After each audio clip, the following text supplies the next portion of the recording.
of the movement for change. But now he is in partnership, and that partnership is the Alliance for Revolutionary Change, ARC.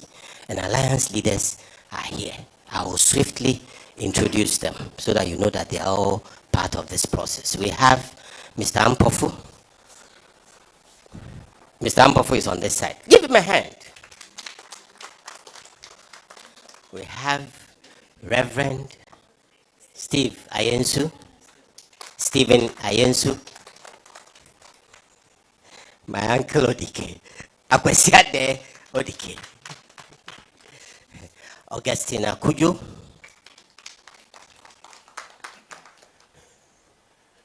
Dr. Michael Abusakara Foster, one of the longest names in Ghanaian politics, Alhaji Bala Mekankai, Mr. Kofi Benibengo. They are trying to hide. Today I will introduce them. They are part of the campaign. Mr. Victor Chematin. Let them see your face. And Mr. Alex Chematin. They are completely and deeply involved in the campaign at the highest possible level. We also have the incoming First Lady,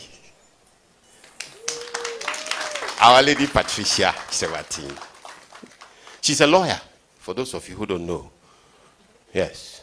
So,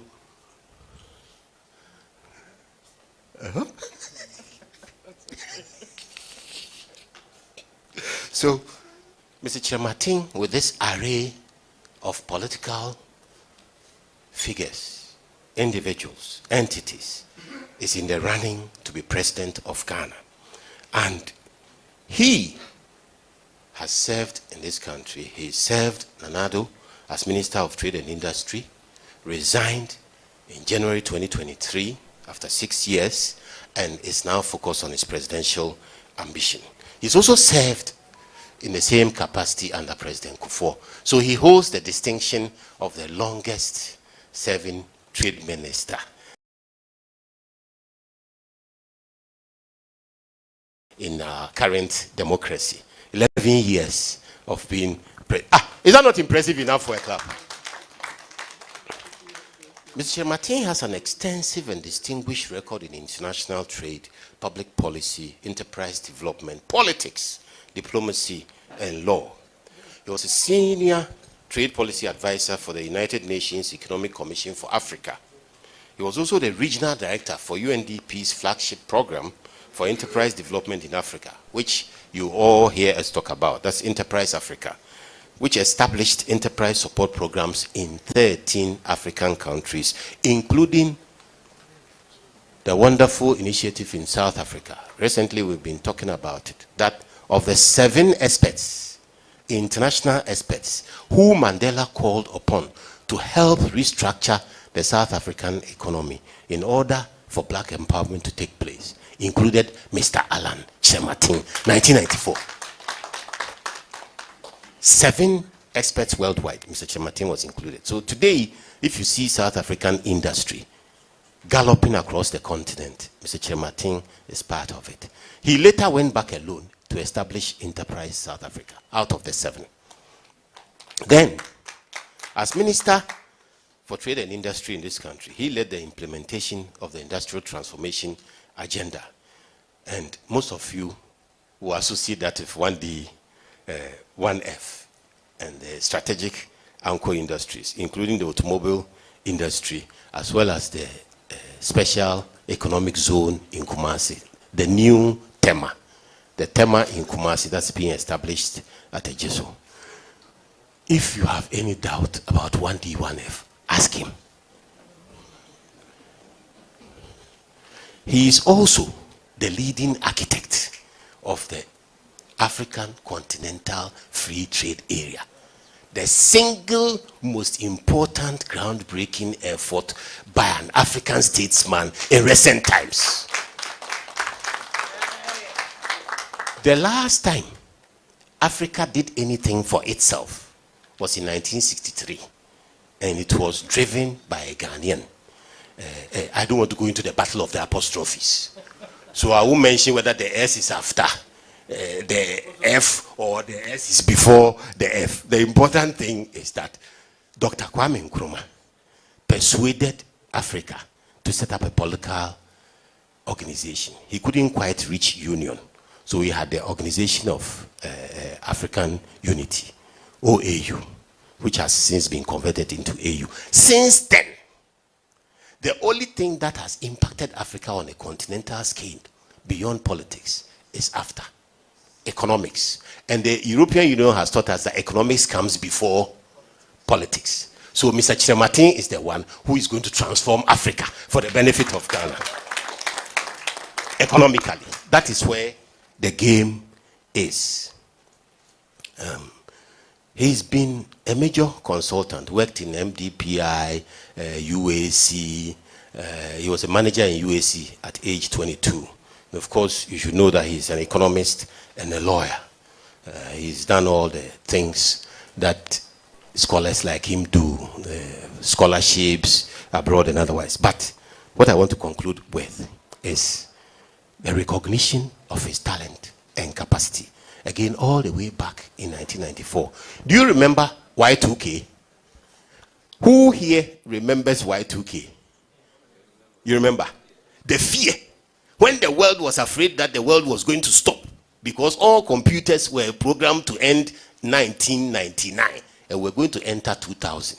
So Time Magazine of America decided to explore and see who in the world will help in case we crossed the line to transform the world. 100 people were selected. Time Magazine is a powerful magazine of international repute. It's man of the year, man of the times, always waited for. And that year, in 1994, they were presaging what will happen in 2000, in case the world was lucky enough to cross, because everybody thought the world was going to crash. Why 2K? They selected 100 people. Of that 100, Bill Gates was included. At that time, he wasn't the Bill Gates you know today. He was fledgling, but they saw his potential. You've heard of Condoleezza Rice, who became the Secretary of State. You know Jeffrey Sachs, who is the leading development economist in the world.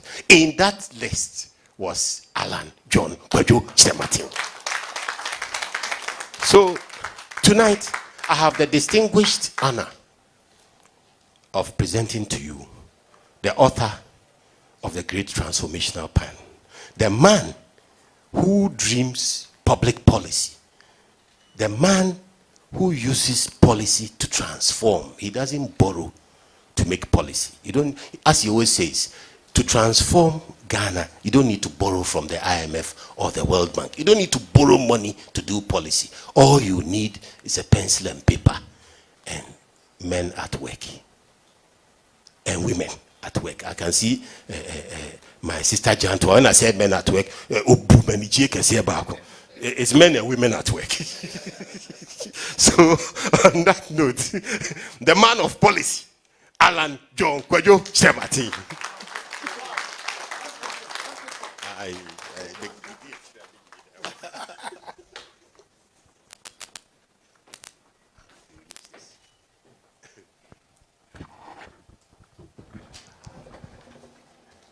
Thank you very much, Yao, for your very kind introduction. Comrades, leaders of the Afro-Franto Alliance, otherwise referred to as the Alliance for Revolutionary Change, my colleague, leadership of the Movement for Change and members for the Movement for Change, friends from the media, ladies and gentlemen. I'm deeply honored to have this privilege of hosting such a distinguished gathering of la crème de la crème in our media space, and I'm deeply grateful. Throughout the length and breadth of our country, the people of our beloved country are crying for change. And they are crying for change for 8 reasons. First, they want our country to move beyond the monopoly of the duopoly. To move beyond the monopoly of the duopoly of the NDC and MPP. For the fact that these two parties, after 32 years in power, have failed our nation and have been unable to transform our country. After 32 years, we are still in an economic crisis. We have had to go to the IMF for the 17th time. We are unable to keep our lights on. We are unable to have water flowing through our pipes. We are unable to feed ourselves. We are unable to provide basic housing for the underprivileged in our society. Can there therefore be a justification for these two parties to want to continue in government? Is there a real justification? After 32 years, and we are still struggling with our currency, with very high inflation, with all the macroeconomic indicators that point to the fact that we are an economy in distress. What further testimony do we need as Ghanaians to establish the fact that these two dominant parties of our time have failed to deliver substantive progress to our nation? I'm the first to admit that in some sectors we've had some progress, but overall the balance sheet does not look good. And as men and women, distinguished men and women of the media, as the fourth estate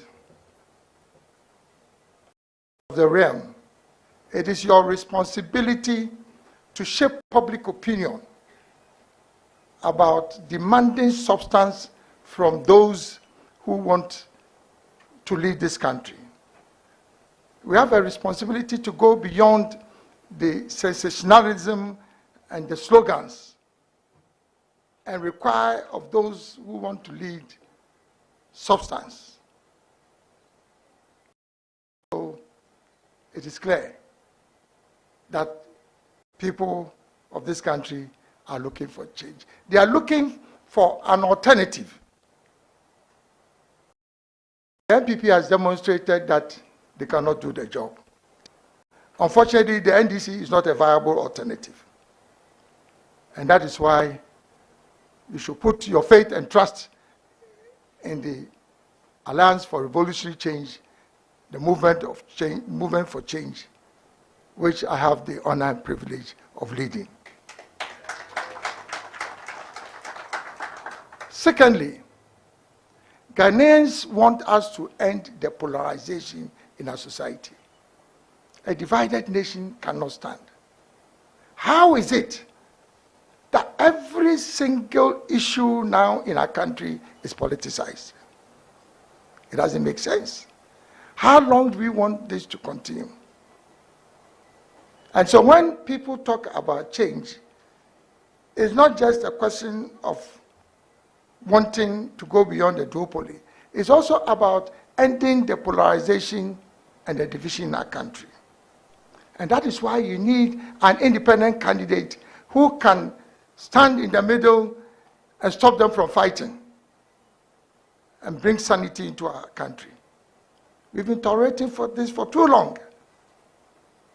And you need an honest broker who is coming to power not to secure the interests of political parties, but to secure the interests of Ghana.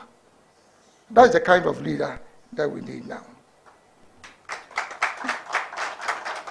The third reason why Ghanaians are asking for change is that they want an end to the winner-takes-all syndrome.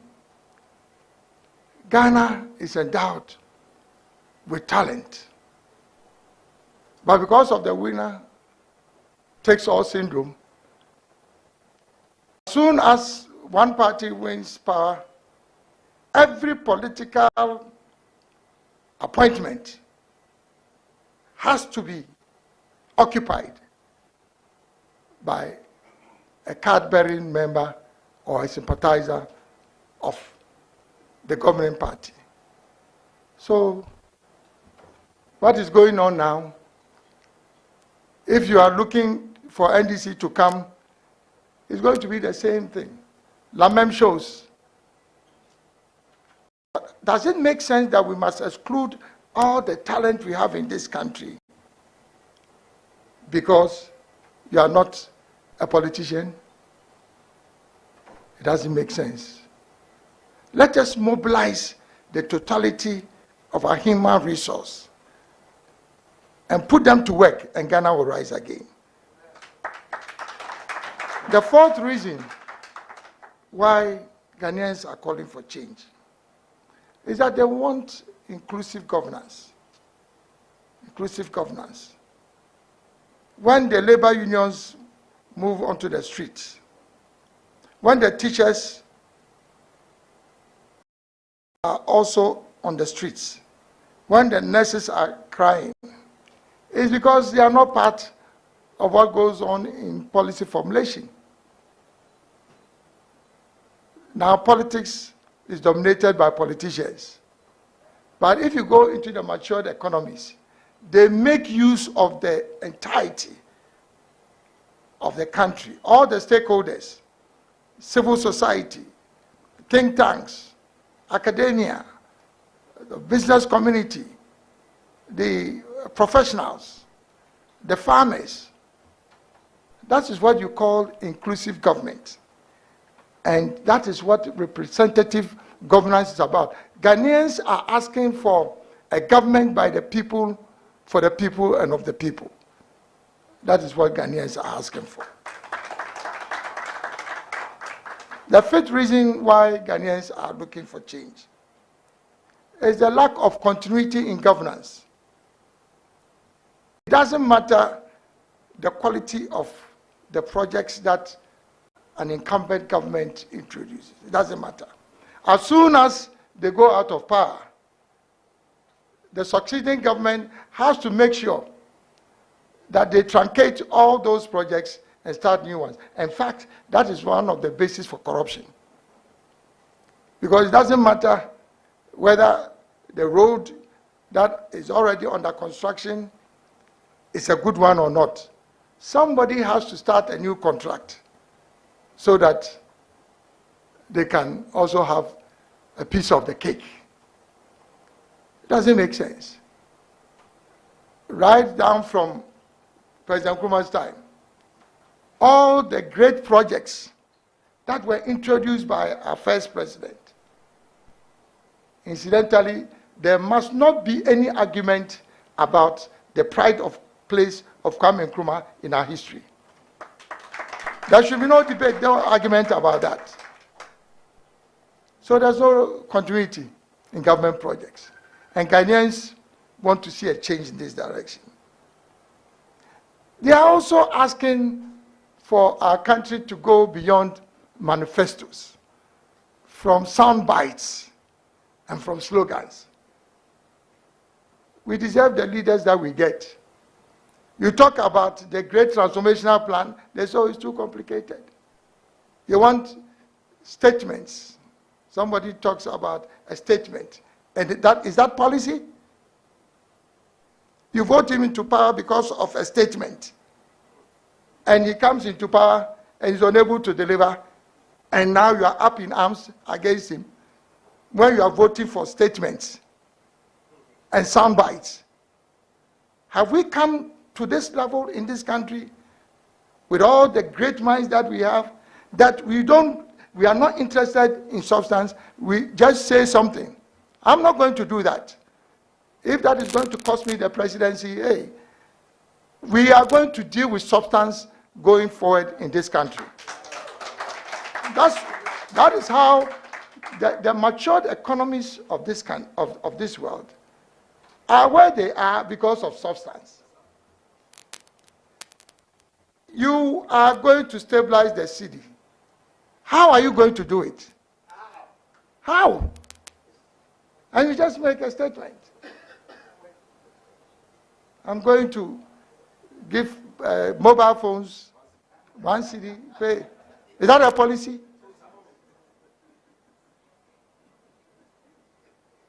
24-hour economy. That everybody, there will be an opportunity to work 24 hours. Anyway, Ghanaians are saying that they want the substance behind these things. They want the substance behind these statements. Ghanaians are also worried that we've had a constitution for how many years now? Since 1992. And we are still living with this constitution. Again, it has to change. These reforms must come into being, because it's part of the reason why we are not transforming, because of the lack of these constitutional reforms. And typical of us as Ghanaians, you appoint a commission, they go around the country, they prepare a nice document.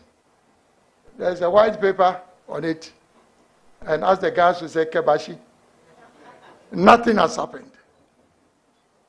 Alan Kyerematen, as president, will make sure that the reforms are implemented.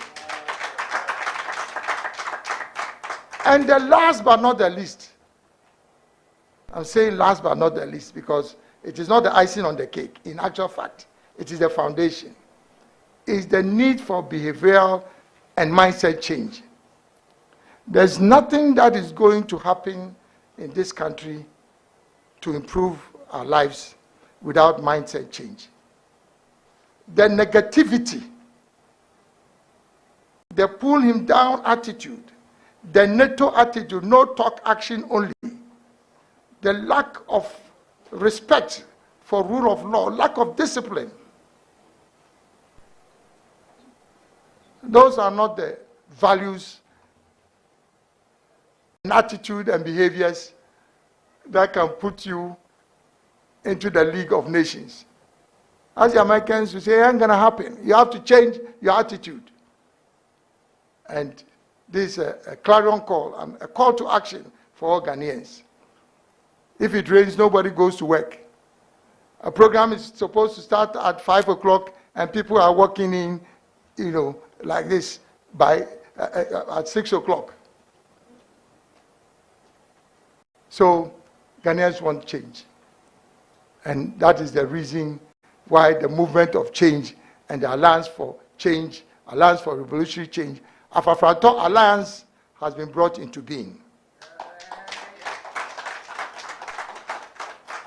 And if the Afafranto Alliance is saying that we have to move beyond sensationalism to substance, then we must demonstrate that for the people to believe in us and to vote for us into power. And that's why we are here, to discuss the great transformational plan. Incidentally, the branding of this plan in itself is pregnant with meaning. And you must give me the opportunity to deliver the pregnancy in December 2024. If you search through artificial intelligence, the phrase great transformational plan points to only one person, Alan Kyerematen.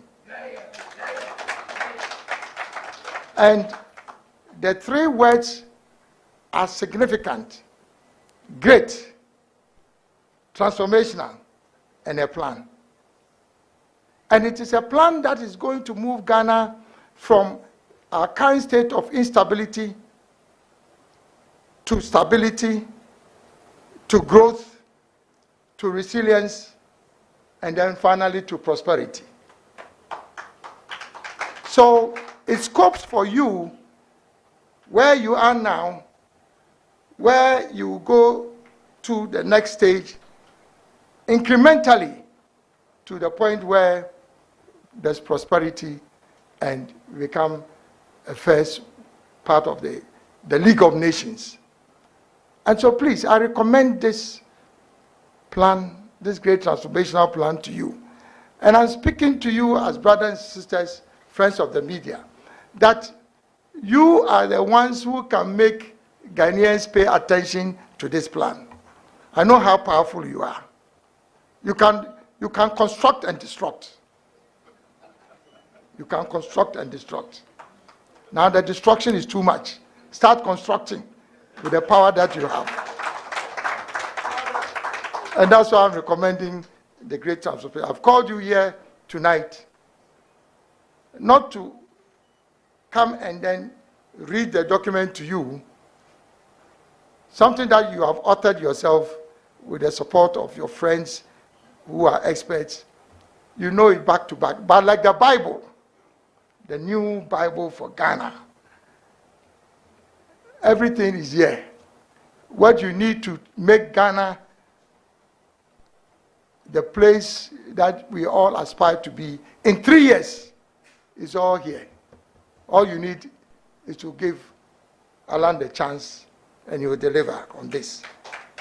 So I deliberately made sure that in inviting our friends from the media, I said, read, because it's also an opportunity to get you to read. Read the GTP, because we sent it to you. Read the GTP and come and interrogate the GTP. I'm ready for you. Thank you for coming. So, Mr. Awabing, I think you do as required. I hand it over to you. I'm sure they are eager, they will ask questions, and then I'll respond. They will definitely ask questions. Mr. Incoming President, if you may. Yes, I'll vacate where I am. You are in the firing line. Don't worry. So, we'll take the questions in blocks of 5, and then he'll respond. So, this mic is available, and then we'll provide a mic on the other side for those who want to come in. So, my first set of 5. Any comments? You're ready. Any comments after him? And then, yeah. On that side, I have 3 on this side. Yes, they will. I have 3 on that side. And there's 1 here. So we have 5. Good. So when you step forward, before you ask your question, you reintroduce yourself, you tell us the media house to which you belong, and then you ask your question. Please, try and stay within as much as possible a minute. 60 seconds is a very long time. So try, otherwise we won't get a lot of questions being asked. So the clock is ticking. 1 minute. Thank you very much, Mr. Alan Kyerematen. My name is Mark Jerry Asayadma, the morning show host of News FM Despite Media. I'm taking you straight away to the page 37 of your great transformational plan. I was a member of Kwahu Tourism Initiative in the year between the year 2013 and 2016. We did a lot of work in Kwahu Enclave. You've indicated categorically that you're going to provide support to private sector groups and organizations that promote and facilitate tourism. So I want to find out what exactly the provisions that you've made available for these groups. Because tourism, within Kwahu Enclave alone, if I'm not exaggerating, tourism can provide us 1/3, I think, 1/3 of the resources that we may need to develop this nation. So I want to find out what exactly are the provisions. Thank you. Thank you very much. I want to move this forward a bit so we can all see the questioning in a transparent manner.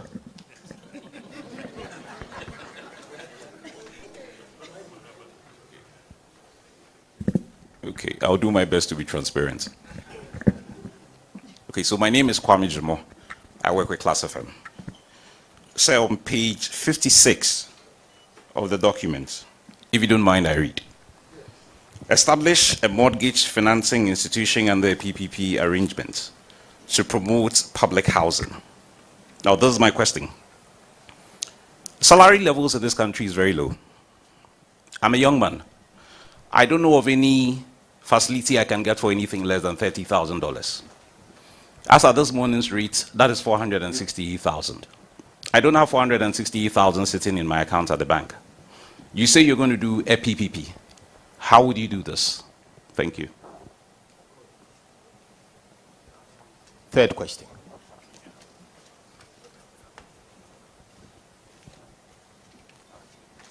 Mpamucho, good evening. Mekachi, why? Pacho from Yatiti, Onia TV, Onia FM, Media General. Me wa page 43, ewo GT Pidumu. Me pacho me hu corruption. Se opese with kunsia ketasishe. I no also be amended your constitution no. Now what the anti-corruption za aba. Me ba Johnson sunia be na dey special prosecutor because we say eno na eba be replace ya na say ebe share special prosecutor na nine. Ye nyina enim say OSP osu because aban na ode ne bae no ankasa kora o ma ne kwa ma ne nya adwuma. Ti me pa cho wo de no so sunia be na wom. Wo ba ne kwa ma na ya adwuma because keta hye ne de 90% of your problem no eno na ye the cause. Pacho uyi manua no akanichi bedase.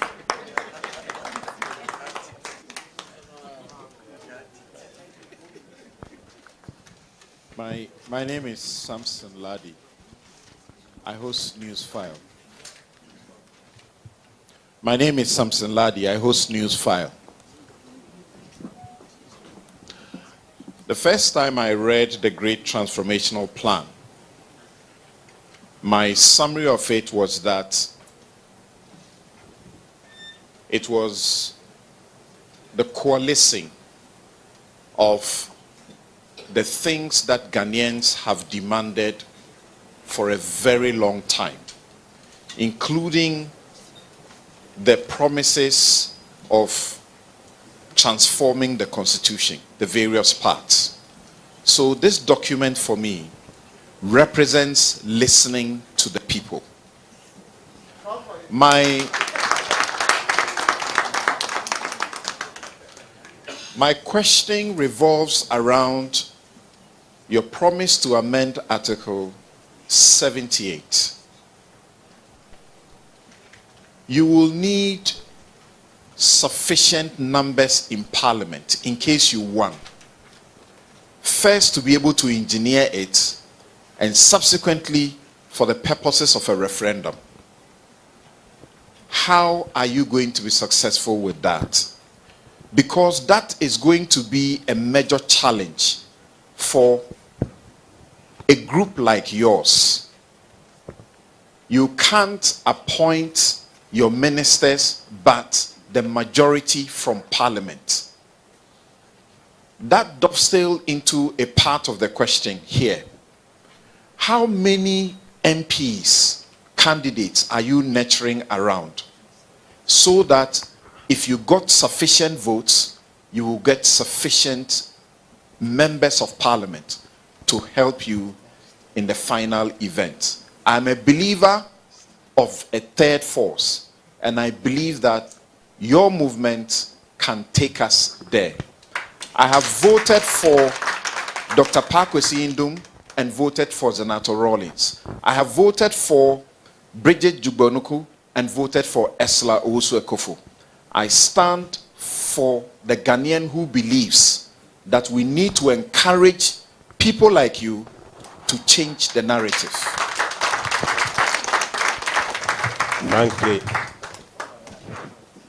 Frankly, but for the fact that Samson believes in the new government, I wouldn't have let him ask 2 questions.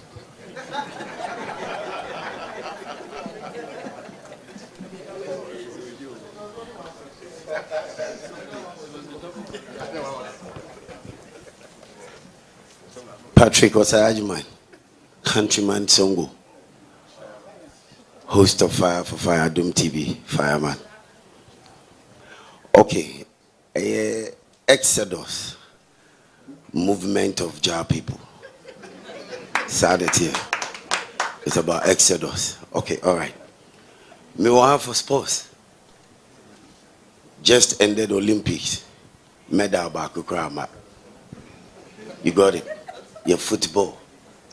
Ningina a kofum. Your sports and kase a kofum. Okay. So me show book more. What I can see, infrastructure, how well you be see make us say inter-schools and I say grassroots and development. Fantastic. In all this, say sports no. Yes, sports the a kofum. A gupa. A kofum pa. Because when I'm a kind of Olympics here, Korea, medal back krama. Athletics kofum kra. Football, blasters, your ball, 3 matches ana. Film. Grassroots 17 intimate qualify as we are World Cup. 20 intimate qualify as we are World Cup. 23 under 23 say Olympic Games 20 years now. A member football and qualify. What I say? Barcelona 92, Spain, J bronze. You see, it's me question in here. The development of sports is heavily dependent on the personnel chosen to head the ministry. Nipa ubiti ministry nani. Obra ubri nyina ya yo president. Nipa obi yina obi di sports ministry nani no. No any the main problem. More fire, more fire.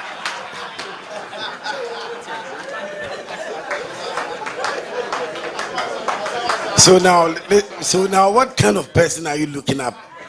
So obey to me. Yeah, I understand. I'll help the sports ministry. Don't worry. In a professional way.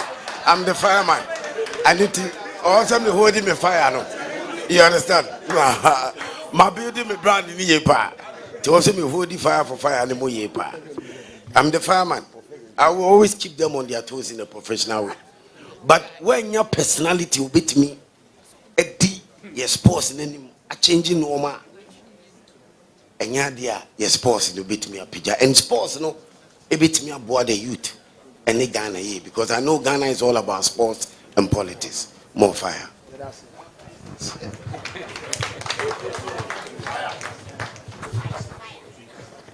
we have 5.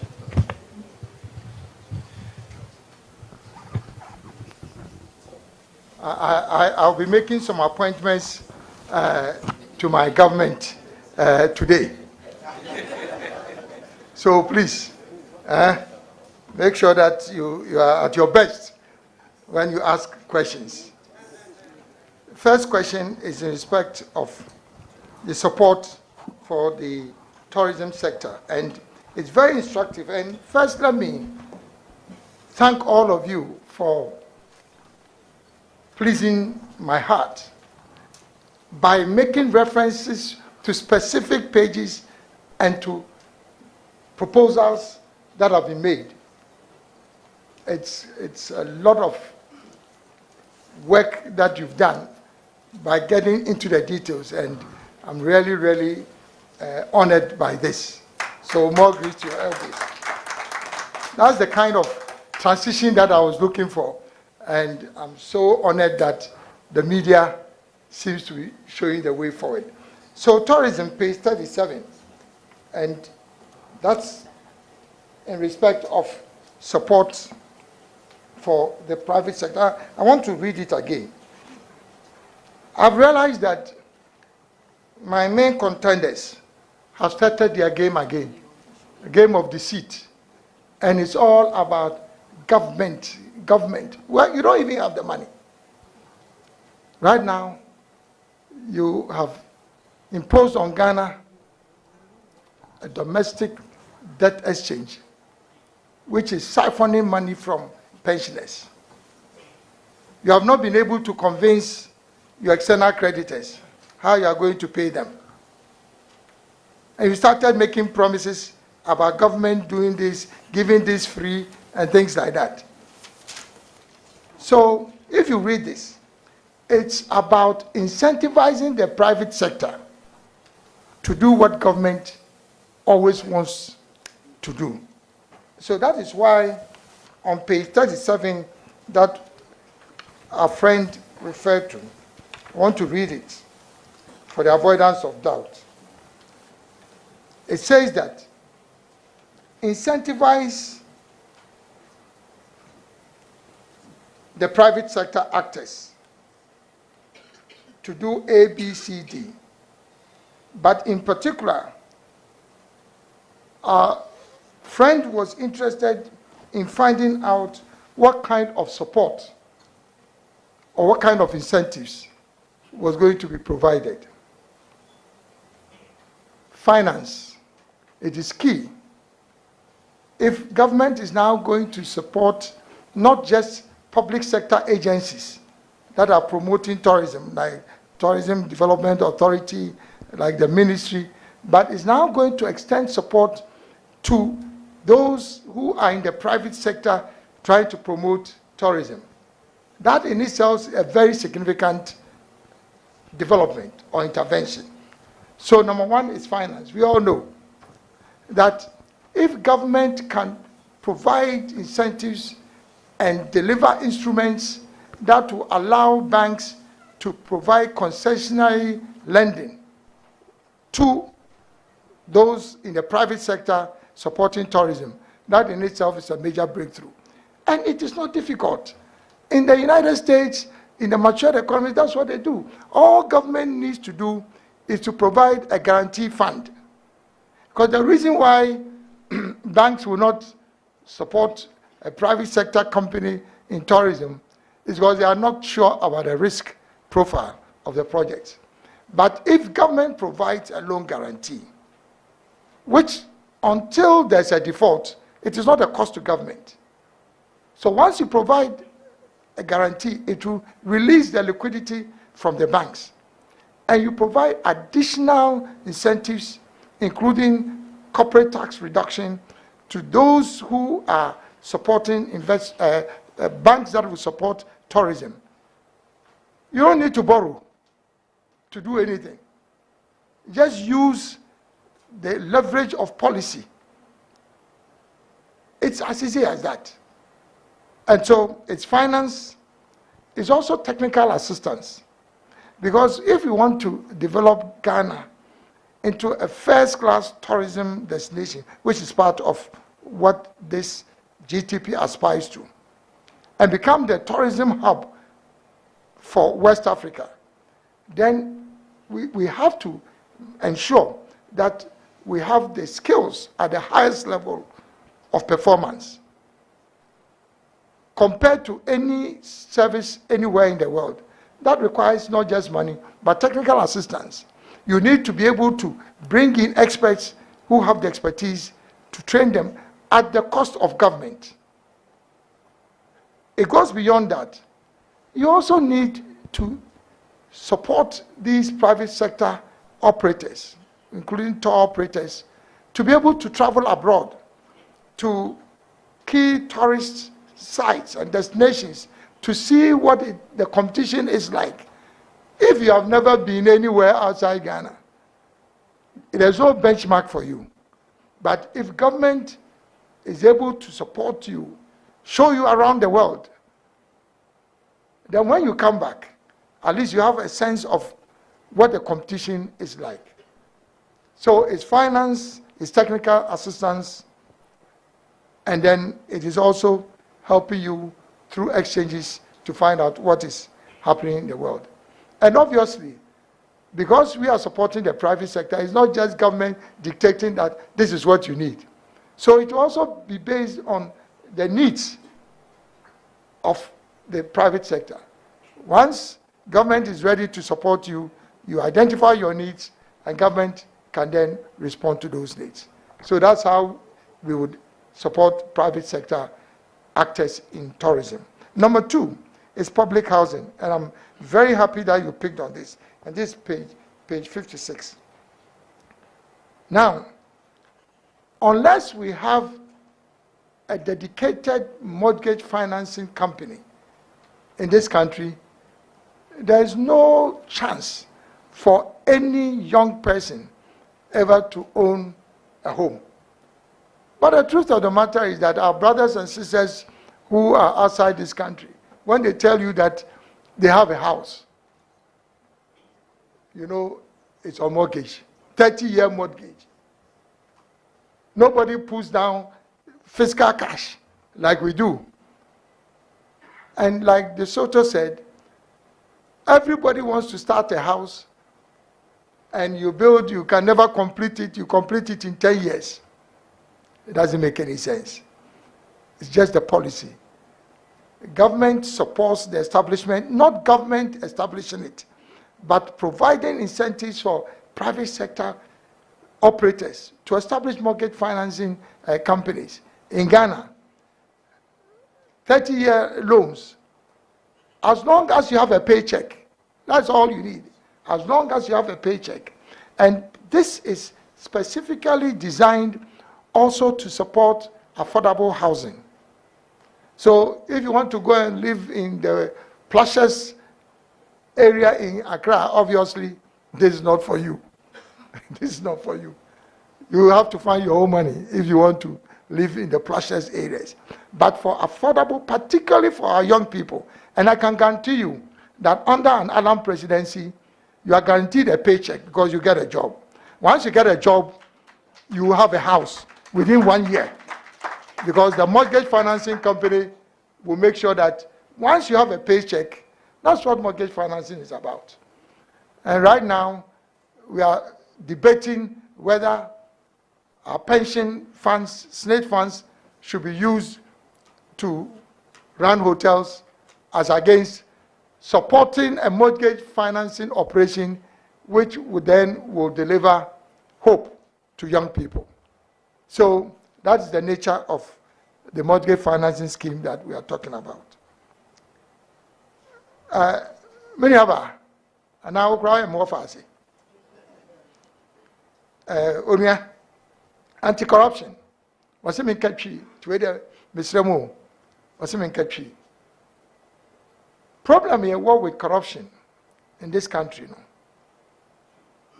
If we, baby, one, we need a leadership of personal integrity. That's where it starts from. Personal integrity. I've said it, I repeat it. I've never been corrupt. I'm not corrupt now, and I'll never be corrupt. So if you hang around me, and you think that you are helping me to get into power so that you repeat what has been happening for the last 32 years, it ain't going to happen under my watch. I want you to be very clear about that. If you are dreaming about how Afafanto is going to win, and now how you are going to build airports, you are going to build, then you are on the wrong train. And that's where it starts from. And it's not just, hey, where do you say? Where do you say? Now say where do you what you say?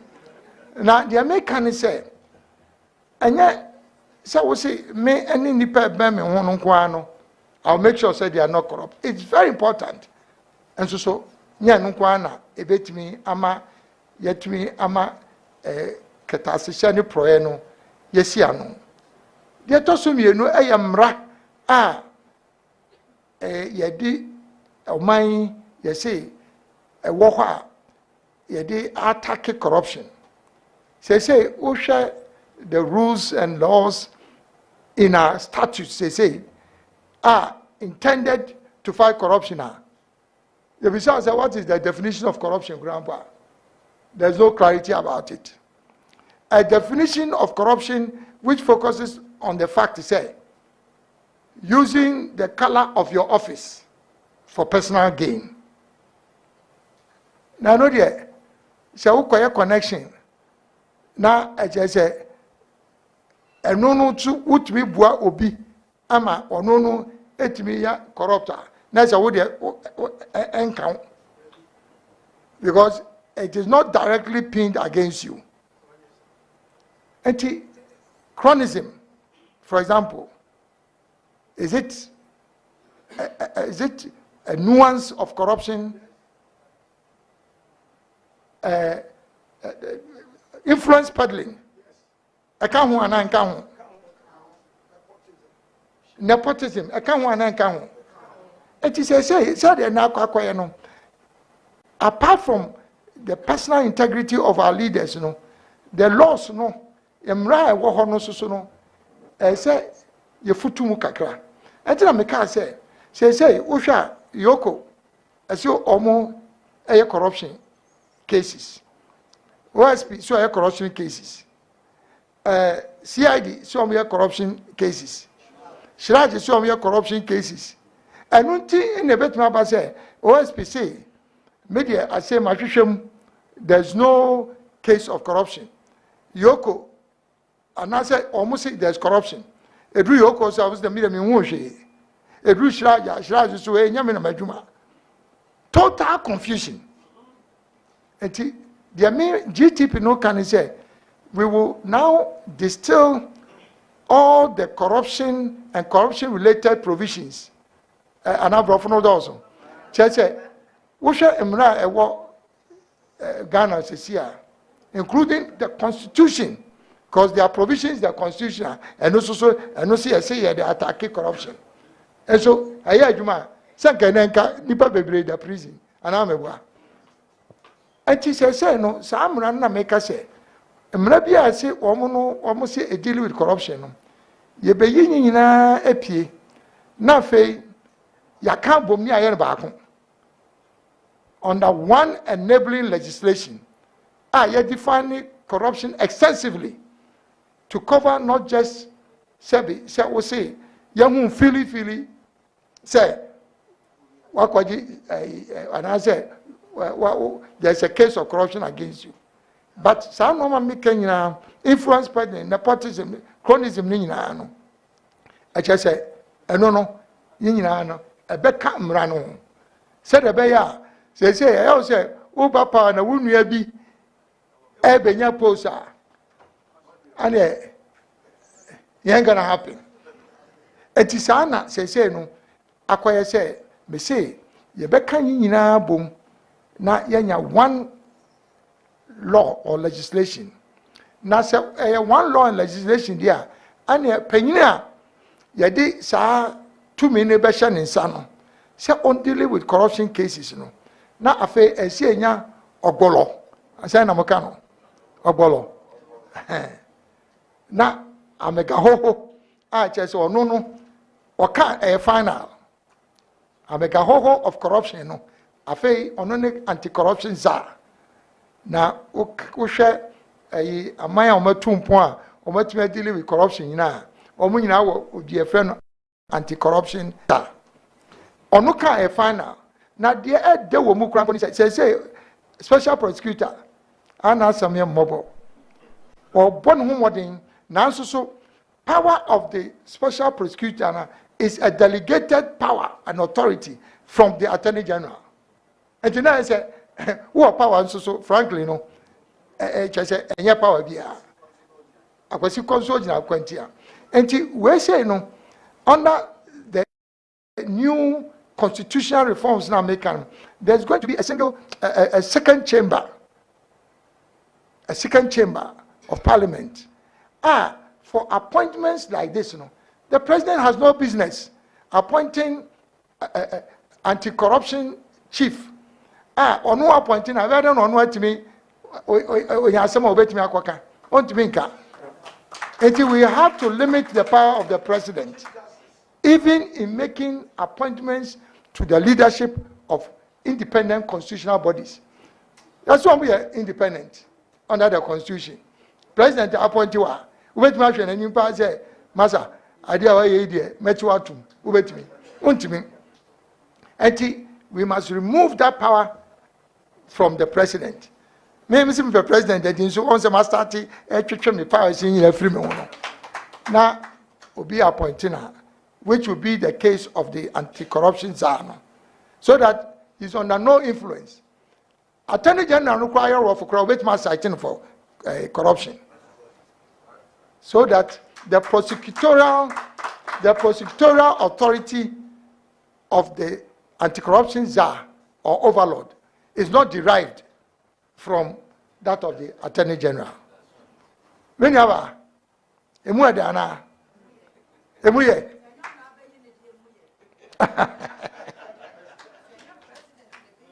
no president, Central Medical Cano. Samson Ladi, you don't want tree, I know. But I'm beginning to make appointments, so Samson is putting a foot in there. Yes, all inclusive. I know he's an independently minded person. Whatever he has to tell you, he has to tell you.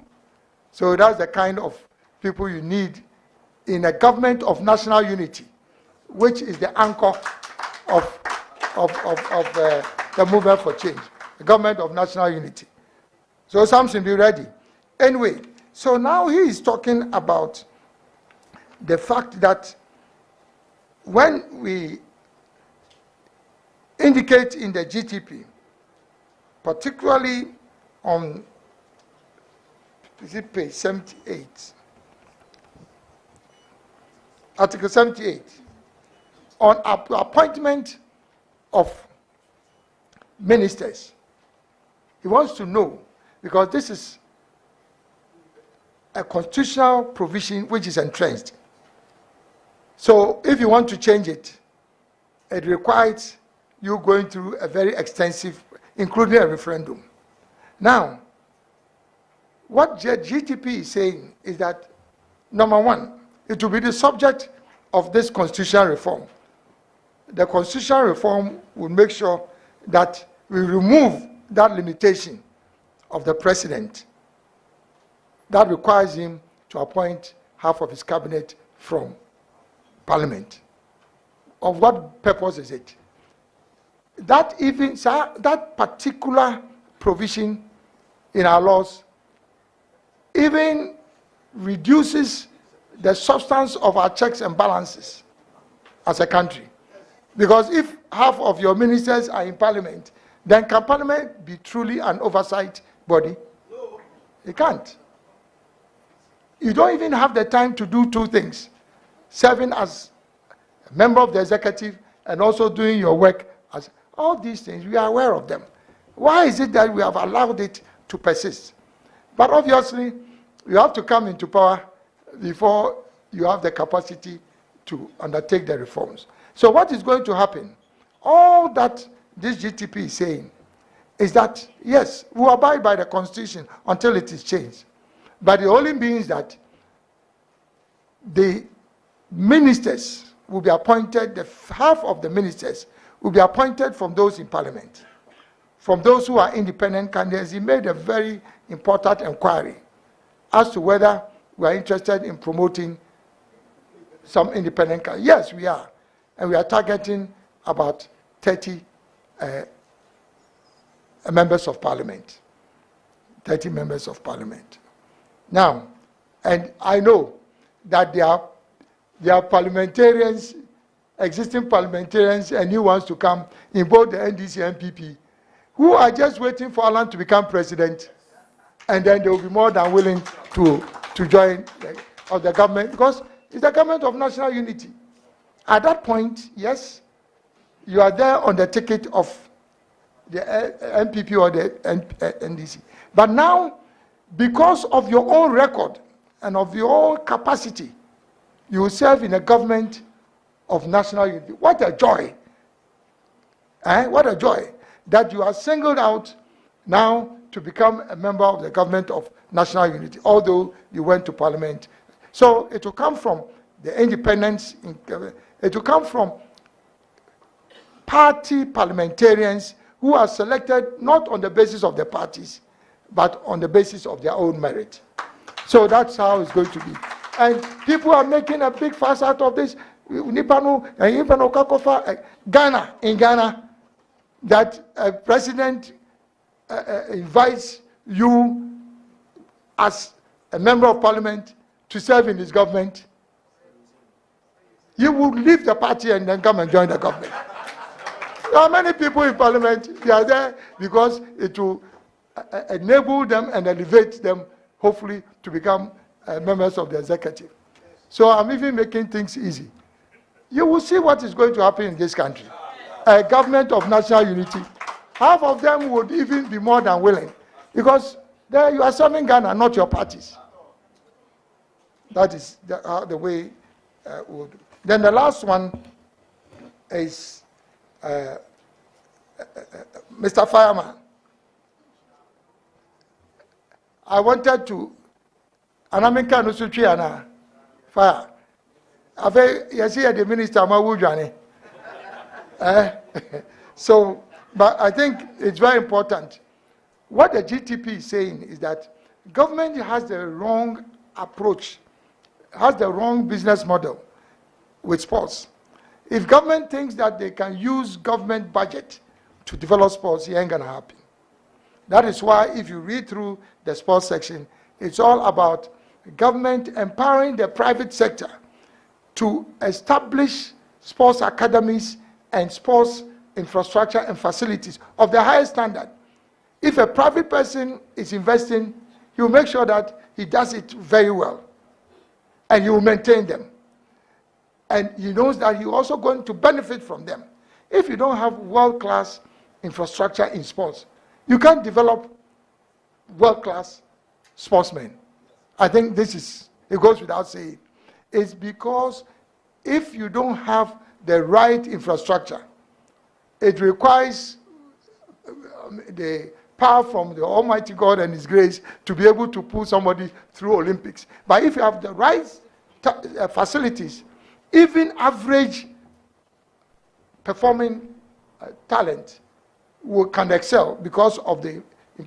Recently, when we built this swimming facility, you can see that gradually we are now in a position to nurse talents in. So, Fireman, it is all about government supporting the private sector to invest in world-class sports facilities. This whole notion of government wanting to do everything when you don't have the money, it amazes me. That is why we are talking about an enterprise economy. An enterprise economy is an economy driven by the private sector and by businesses.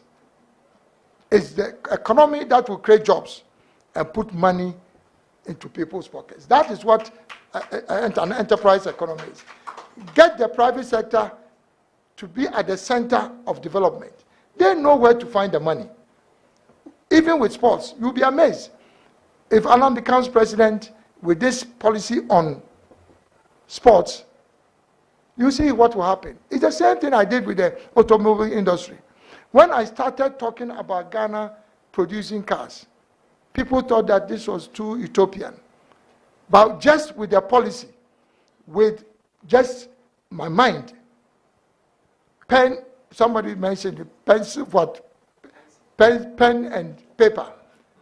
We have been able to attract within 1.5 years. We didn't borrow. We've been able to attract 5 out of the 6 top global companies that are manufacturing cars in the world. Volkswagen, Toyota, Nissan, Hyundai, Kia. It's never happened anywhere in the world.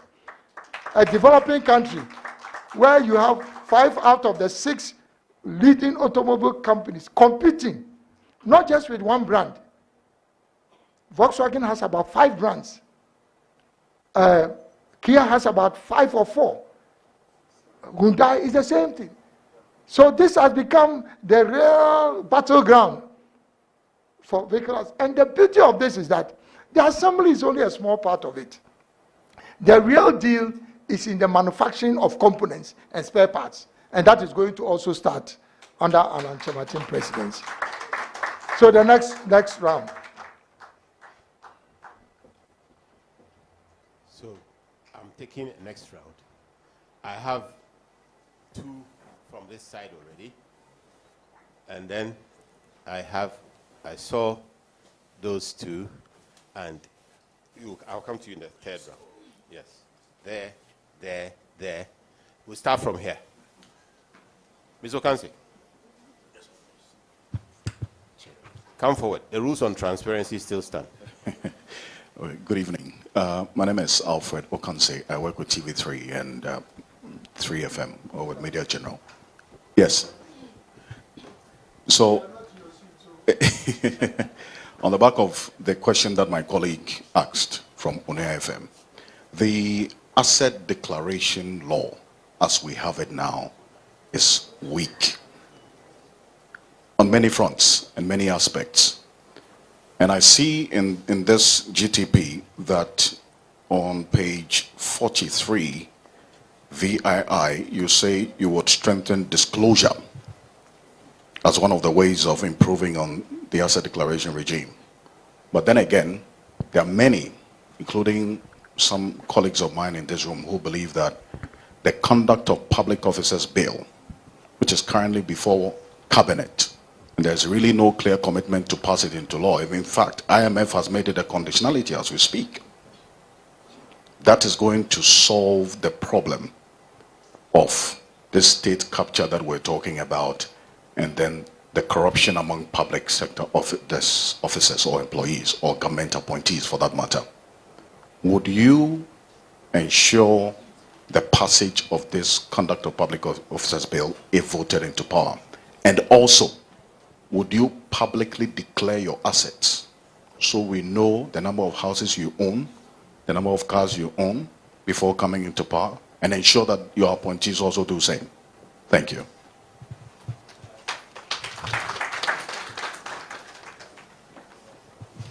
My name is Nanaya Brefo Danso from Onyo FM, morning show host Yensempa. Mine has to do with the economy. I see that is one of your prioritized areas. It's the number one in the book. It said that you chaired Cabinet's Economic Committee. In fact, you tabled a lot of these taxes that in this book you want to abolish or reduce. If that is the case, why should we trust you, knowing that you'll be able to do something about our current situation?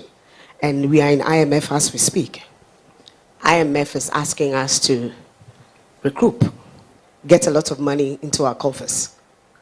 By abolishing some of these nuisance tax, where would you be able to get the money? So we keep it in Bank of Ghana. Thank you.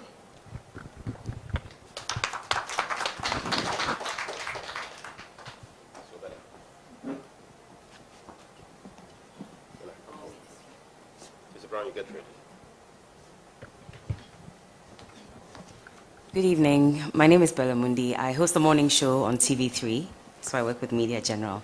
Thank you for this opportunity. I hope I'll be allowed to ask 2 questions. In fact, 3, but we'll see. So, okay, 2 in 1, kind of. Okay, so first one, I want to go straight to page 24, boosting local production and productivity. And I says, review the implementation framework of the One District, One Factory initiative and provide additional financial resources for its operationalization. I want to zoom in on one particular issue that's been trending for many years, and that is the Komenda Sugar Factory, which has been trending quite recently, also because of the recent announcement by the Trade Minister that we've signed a new agreement for 15 years, and we're supposed to make 1 million every year for the next 15 years. It might be renewed or not. Now, I remember that was also one of the major issues that you tried to tackle, knowing that we had borrowed about $35 million in 2013 just to refurbish the structure. You signed a deal with Agrotech, Park Agrotech, hoping that we could also get it running so we can start processing our sugar. That didn't happen. And now we're told this is happening as well. I know the deal you signed was supposed to make us $3.3 million annually. So if you calculate, at least that would have made up for the $35 million that we had borrowed just to set it up, and we could have paid back. Now we're told we're going to be making $1 million every year for 15 years. Clearly, we're not going to be able to raise that fund to pay back that money, and that falls on citizens. I want to understand, if you say review the implementation framework of 1D, 1F, with this factory in particular and the deal that has been signed, does your review mean cancellation, or what exactly are you going to do about it? And then, last one. So I just want to go straight to page 43, where you talk about reducing the size of government. And I realized that you listed a number of the ministries that you're hoping to set up under your government. I did not see Ministry of Information. I want to ask, is there a particular reason that was not included, especially knowing that you also want to work closely with the media? Thank you. I'll come back for a youth question later. Thank you.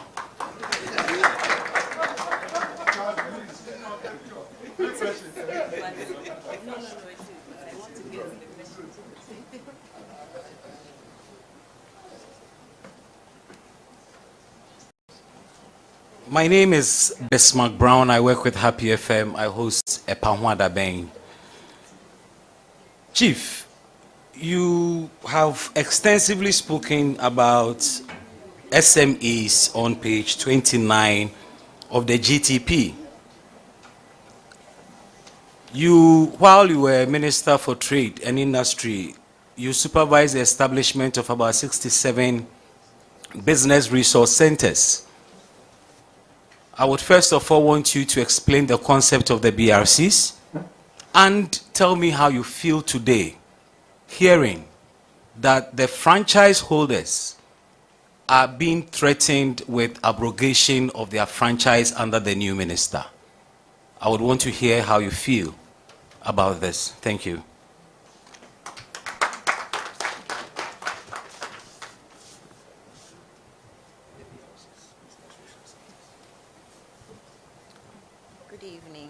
Good evening.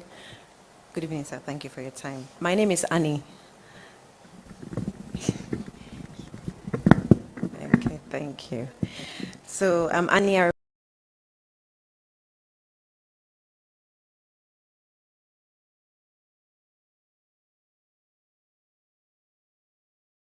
report for Metro TV. Thank you for the book. In addition to the soft copies you gave us. So my question, I am not sure if it's really a question. I'm looking at the last policy, the behavioral and mindset change.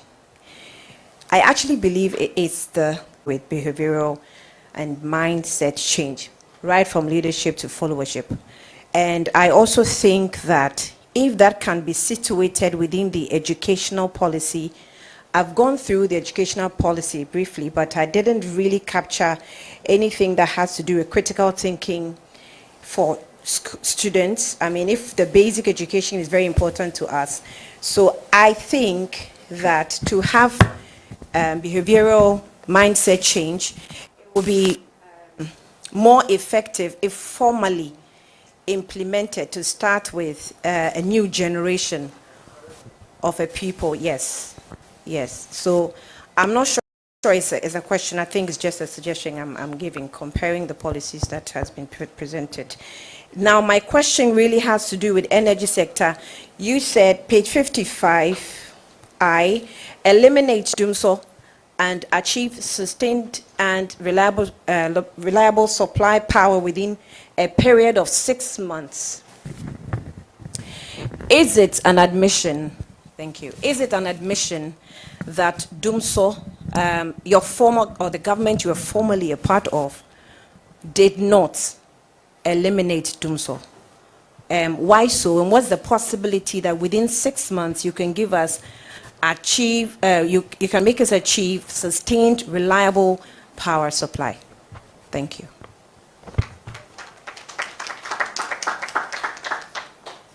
So that's the second set. Yes, sir.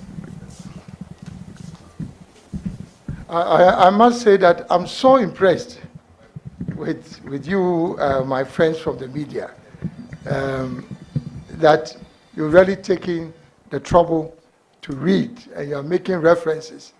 You need to hold us to account, and I'm happy that that's what you're doing. Mr. Alfredo Kansi, Conduct of Public Sector Officers Bill. I'm fully in support of that. In fact, I was in cabinet when this was brought before us, and I was hoping that the bill would have now gone through the process and would have been already passed in Parliament. But unfortunately, this has not been done.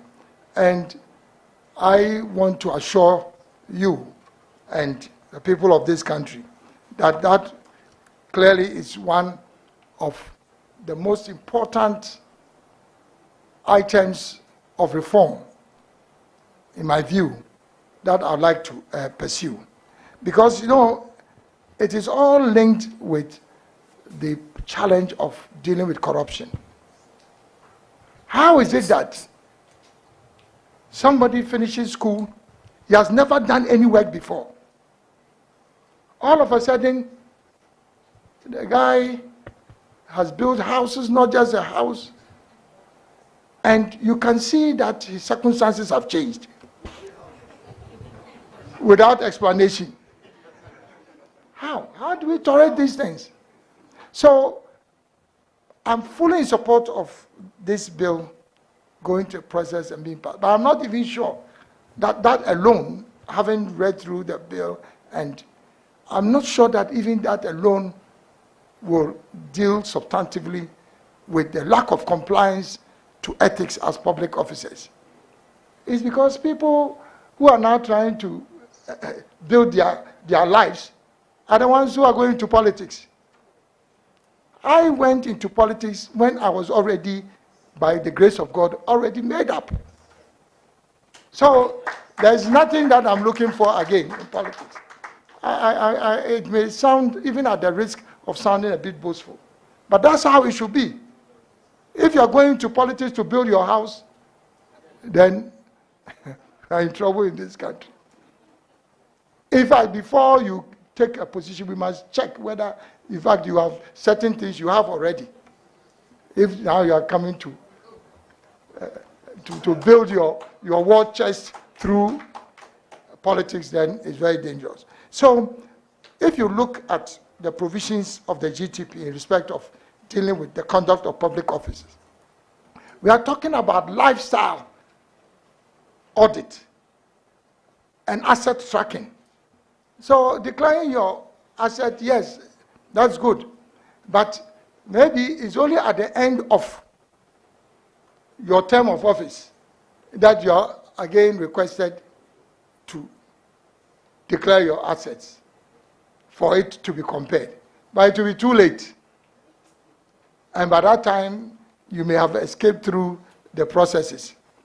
So there has to be a real-time tracking of how public officers are responding to the demands of these provisions. And the only way is through you call lifestyle audit.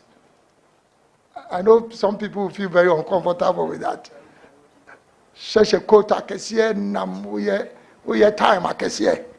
How are you financing that? How much do you earn as a minister to be blowing, money like that? I see Oketeche is hiding because they say if you are not a minister, now I say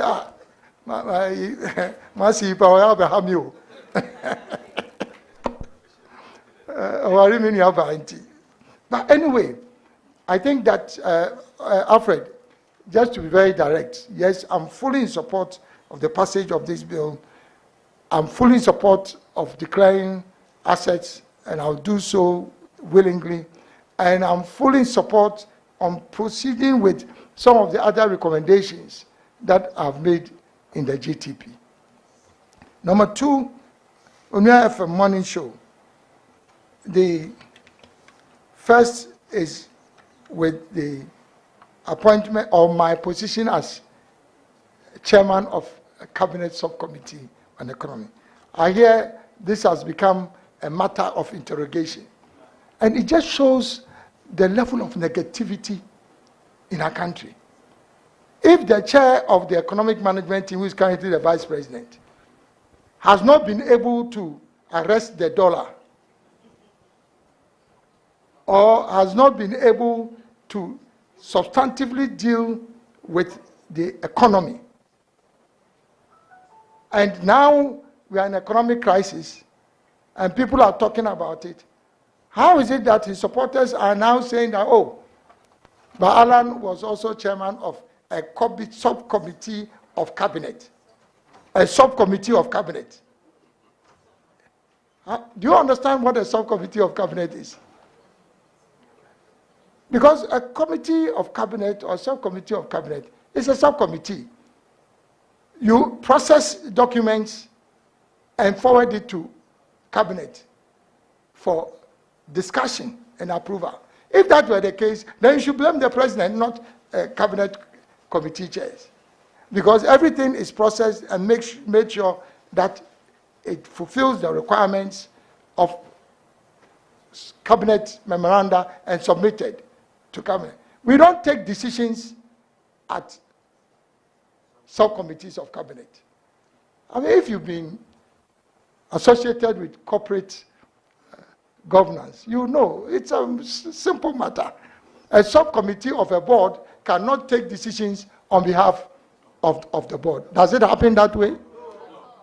You can only make recommendations and process it for the consideration of cabinet. No. So my worry is the use of executive time and air time to try and absolve people from, obvious, it's not a misdemeanor, responsibilities. So, I mean, that's the only thing that I would say. That being chair of a cabinet subcommittee does not put responsibility on your hand. The same thing applies to this issue of, oh, but you are part of the old government. So, for example, if there is Dumsor, because I was Minister for Trade and Industry, I should come and account for Dumsor. Does it make sense? The issue of a president and a vice president, because it's one ticket. Vice president, president, there's no difference, one ticket. The value is the same. That is completely different from responsibilities of sector ministers. Are you saying that I should take responsibility for what happened in Ministry of Agriculture? No. Or let's say, what happened in the Sports Ministry? The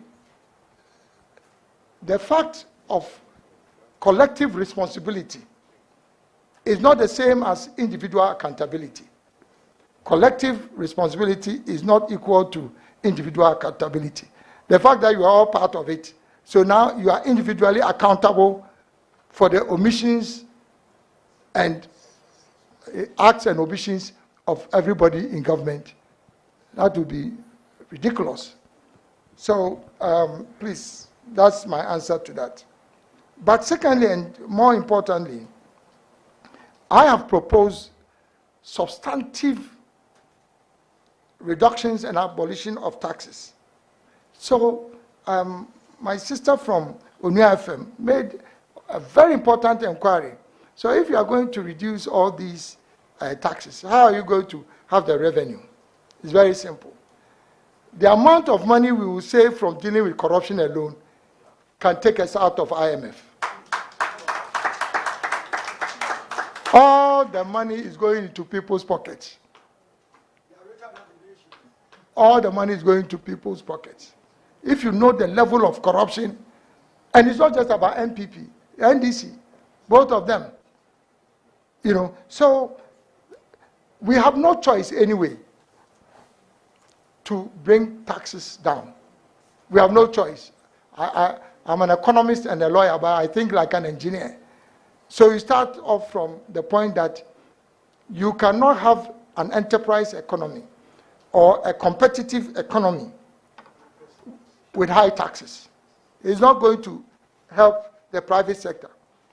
And so when we talk about low taxes, and the GTP is saying that with the kind of tax regime that I'm proposing, Ghana will be the lowest tax regime in the whole of ECOWAS during an Alam presidency.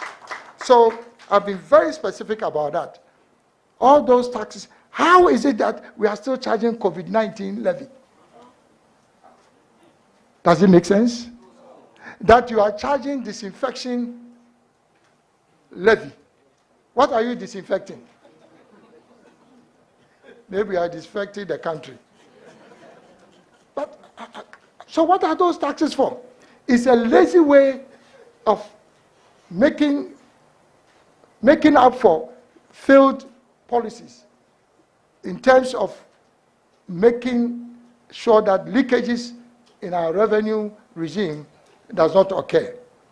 So all I can say is that there should be no excuses. Those taxes have no place in our economic environment, and that's why I've been bold to say that they should all go.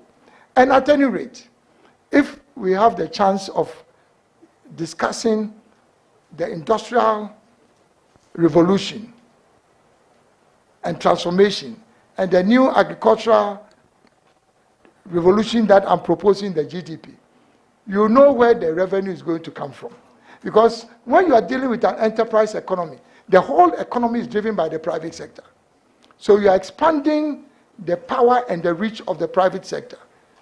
And that is where you make money. And if you read the section on taxes, I'm saying that we have to re-engineer our tax structure. Right now, Ghana makes more tax revenue from indirect taxes than direct taxes. Indirect taxes, by definition, are taxes imposed, let's say, duties from the ports. So we have piled up so much duties and taxes on port operations because we feel that it is easy for us to collect money. Once you import, you have to pay. But it is the entry point. It is making our private sector uncompetitive. So we'll strip all those duties and taxes from the ports and let our private sector become competitive. If they become competitive and they make money, then they would like to contribute and pay taxes. And that's where you expand the tax base. So there's so many ideas about how we can expand our revenue base and not rely on the kind of taxes that we are currently relying on. So that's why I've been very bold to propose it. And at any rate, if you look at the GDP, in terms of budget deficit, in terms of our debt to GDP ratio, it's all very clear that this is going to be the most efficiently run economy if Alan becomes president. Then the next one is about, that's TV3 morning show, Commander. And I'm happy you brought this up because I've had the occasion to talk about this on various occasions. I'm surprised that the NDC has up to now not been held accountable and not been held to account for the fact that you go and borrow $32 million to build a factory. By the time the factory is finished and installed and is commissioned, 2-3 months after evaluation puts it not, the value at no more than $15 to $16 million.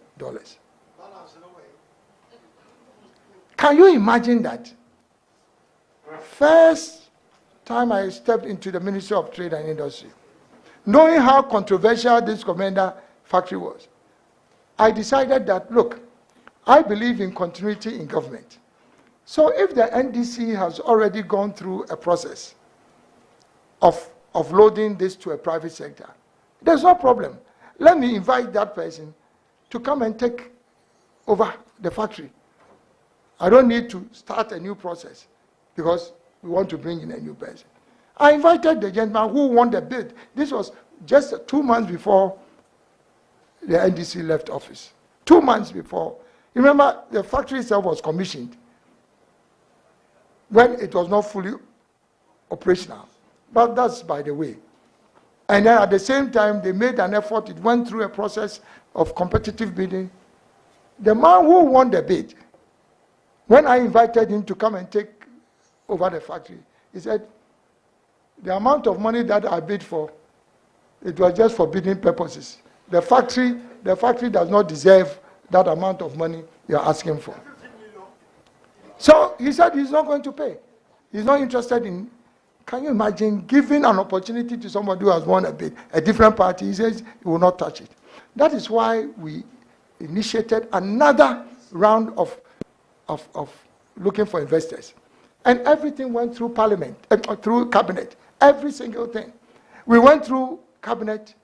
All the people who bid for that, none of them put it more than $15 million. This for $35 million. In fact, a new one. Now, there was a Ghanaian who bid about 20 million for it.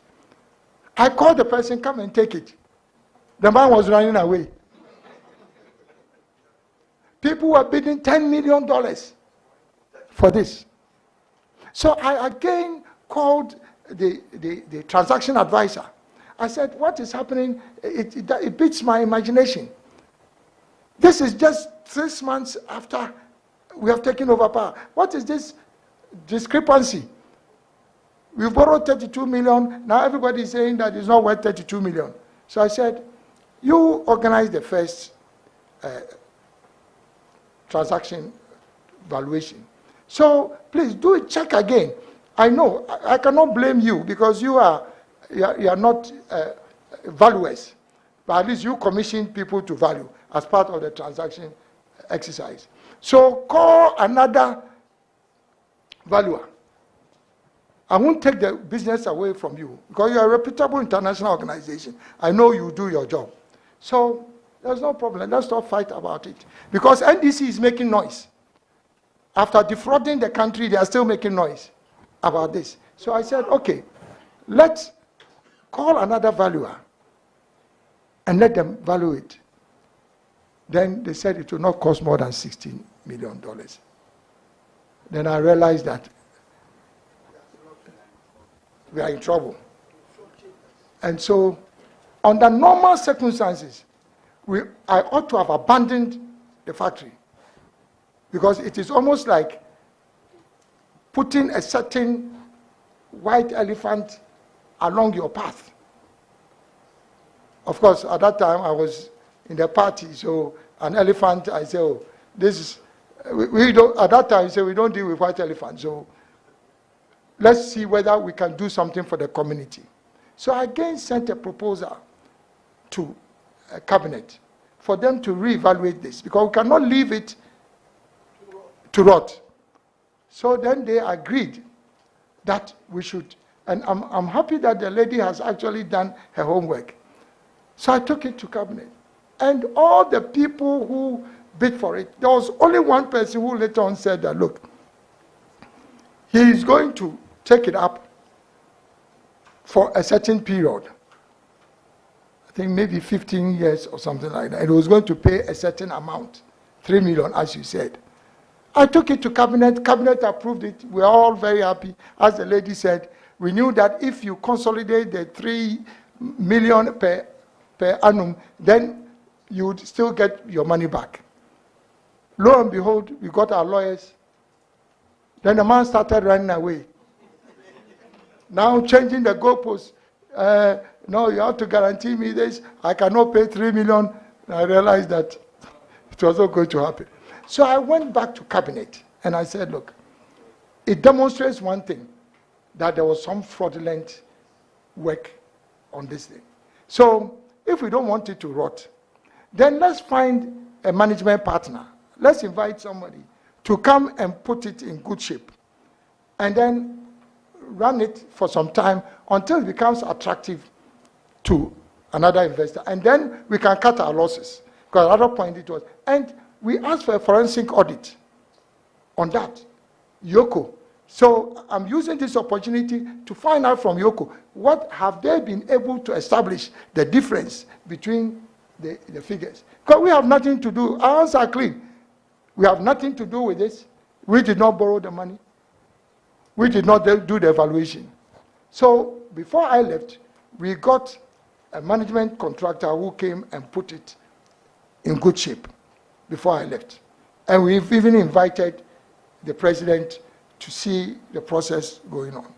So now I hear that my successor has now taken a decision, and he's right, because you cannot leave it to rot.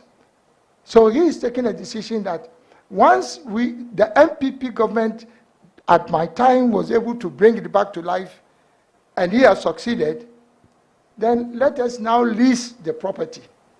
You see, because you should not expect the 3 million again, because nobody is ready to pay that amount of money, because the numbers don't add up. So that's the only explanation. That's the only explanation.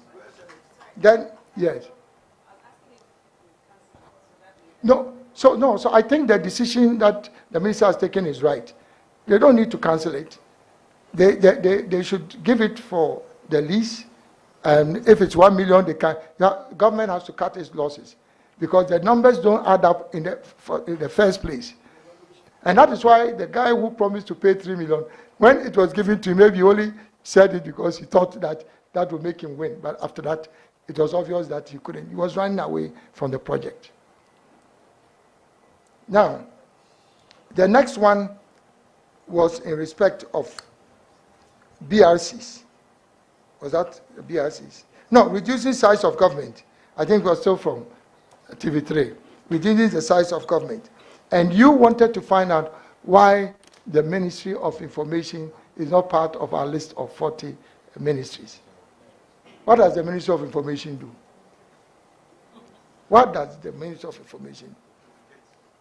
I'm not interested in a whole ministry talking about government projects, and what does it do? You check all the matured economies. Have you heard any matured economy with a Minister for Information? No. So it's a waste pipe.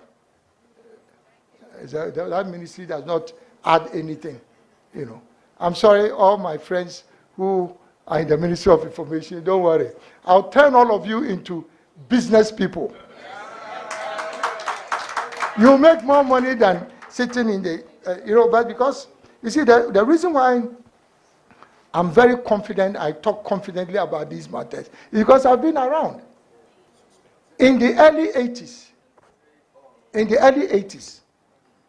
I was the leader of the team that did the first major restructuring of the Ministry of Information. I created the new structure of an Information Services Department, ISD. And I remember when I was with MDPI, at that time we were responsible for all the major government projects in terms of consulting assignments. And I remember it was Toby Kwachi who took over at a point in time as minister. And he always was commending me for the work that I did in the 80s, because when you do good work, the record is always there. My name is there. So I know what I'm talking about. You don't need a Ministry of Information. You can save a lot of money and use it to support our young people. Yes. That's the only reason why. Then Happy FM, BRCs. And I'm so pleased that you brought this up. You all remember the NBSSI, National Board for Small Scale Industries. When I took office, knowing what the NBSSI, the state in which it was, because remember, in 1990, I started the Empretech Ghana Foundation, which developed many of the high-performing Ghanaian companies in this country now, including Kasapreko. And I know Kasapreko is always proud if I mention his name. For where I took Kasapreko in the 90s to where they are now. Now, at that time, NBSSI, I was running this as a private sector project, sponsored by the UN. And NBSSI, our counterpart, was a government doing almost the same thing. So NBSSI has never really had the muscle to support companies. They've always been struggling. So as soon as I got the opportunity, I became minister under President Kufuor, I said that I will transform MDSSI, and I created a new agency, the Ghana Enterprises Agency. And if you see what we've done with the GEA now, all the development partners are rushing to support a GEA, because now there's an institutional renewal exercise that has gone on. And as part of this, I was able to convince the African Development Bank and the International Fund for Agricultural Development, IFAD, that if you are a development partner, yes, you are supporting us. At any rate, the money is not even a grant. In most cases, it's not a grant. So you have to feed into what I want to do as a minister. Normally, they don't like to listen and hear that kind of language. That you are telling them what they should do. They don't like it. Abu Sakara has been in this game for a long time. I've always insisted, anytime I've been minister, I insist that development partners work within our own vision and framework. Initially, they are resistant, but they've always loved it. And so in this particular case, both IFAD and ADB accepted that we will start building what we call business resource centers. Because I started working on this enterprise economy even when I was minister under President Kufuor. And so I said, look, if we need to develop entrepreneurs, you come out of school, you don't have a job. Does it make sense that you should continue without a job? So do something. But how do you start? You have to go somewhere where they can teach you the building blocks for owning your own business. So these are business resource centers, 67 of them. You see these business resource centers, you make me the next president of Ghana. State of the art. And I recruited people who are high performing from people in the private sector to come and manage these business resource centers. Being a minister and a politician, I could easily have said, oh, let's, just put civil servant. I said, no, it doesn't work like that. If you want to train an entrepreneur, it's not a civil servant that you use. Bring people from the private sector and let them come and do it. So I brought them in, and everybody saw the value of it. And all the development partners were so happy. They started replicating what I've done in other countries. And after the first year, I said, this should not be a burden on government. So let us bring private sector participation into these business resource centers so that government does not have any commitment. Government has built the infrastructure, but the people who are running it, they should run it, make money, take part of it, and then pay themselves. So there's no commitment. And so I created a franchise arrangement. See, these are the business solutions for an enterprise economy. I said, look, yes, this business resource center, if you are a consultant in the private sector, you come, we give you a franchise like KFC and all these things, McDonald's. We give you a franchise. At the end of every year, you pay a franchise fee, and then government actually earns money. Are you getting me? Beautiful model. So we introduced that, and the people we brought in, they were bold enough to say that this is the way to go. And then they all signed franchise agreement with GEA. Now, all of a sudden, what I hear is that government is now truncating the franchise agreement, illegally truncating the franchise agreement, and going to bring civil servants to run this again. Frankly, I can't even believe it. When you are saving government money, from government now finding every month resources to pay people. So I'm no longer in government, but I want to use this opportunity to make an appeal to my brother, the current Minister for Trade and Industry. He shouldn't buy into that politics that is going on. Let them give that opportunity to those who can run it. Of course, put the right people who can run it as a franchise. If somebody cannot run it as a franchise, you bring in another person. That is the way, not to now create an avenue for civil servants now to, can a civil servant train an entrepreneur? No. And why should government pay salaries to put somebody there who himself cannot run a business? It doesn't add up for me. So if the problem is with the fact that some of them are not making money, that's fine. You can put in new people, but not to totally spoil that concept. A concept that is being heralded by the development partners who put money in there. They want to replicate it. Then now we are truncating it.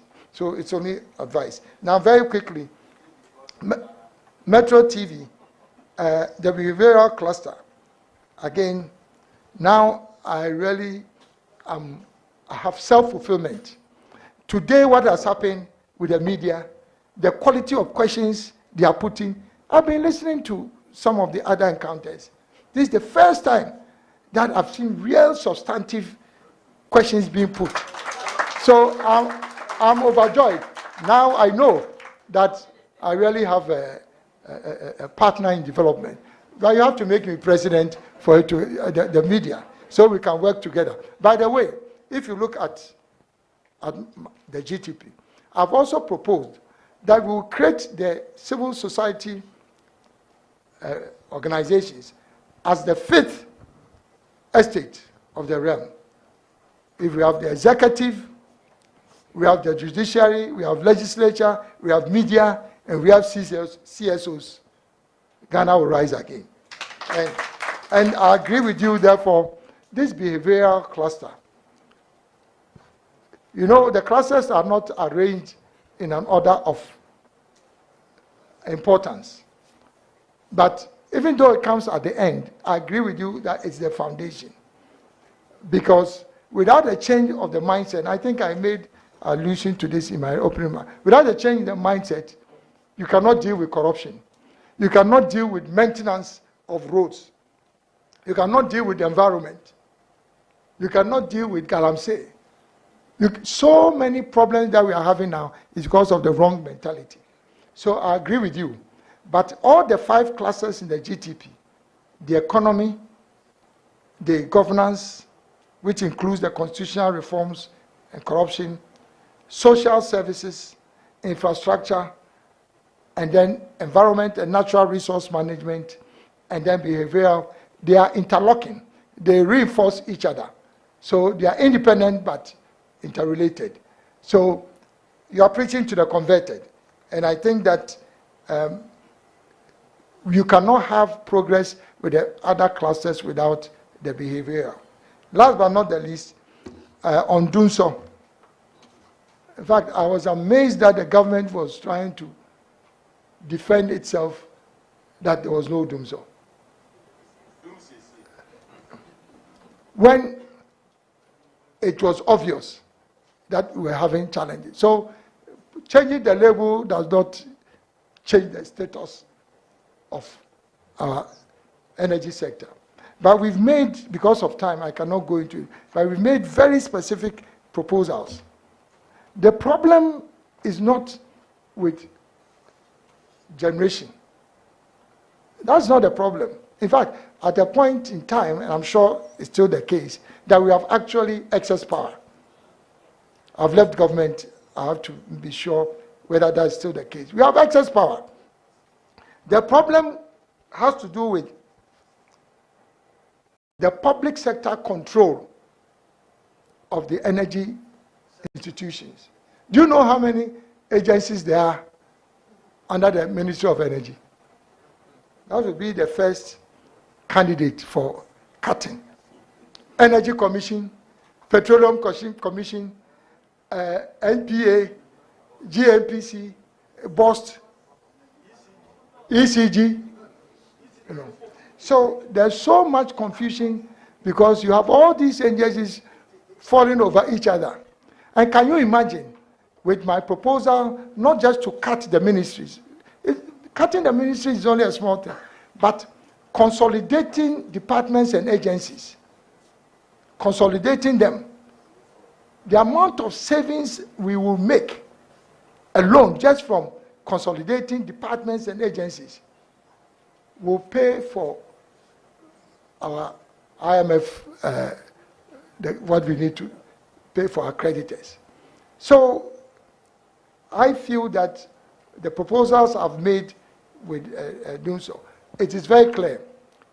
Put the private sector in charge of our energy sector, and most of these problems will be resolved. Put the private sector in charge.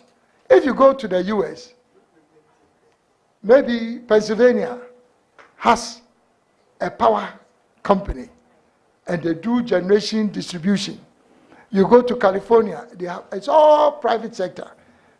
If you bring private sector involvement into this, the dynamics will change. Efficiency, capital.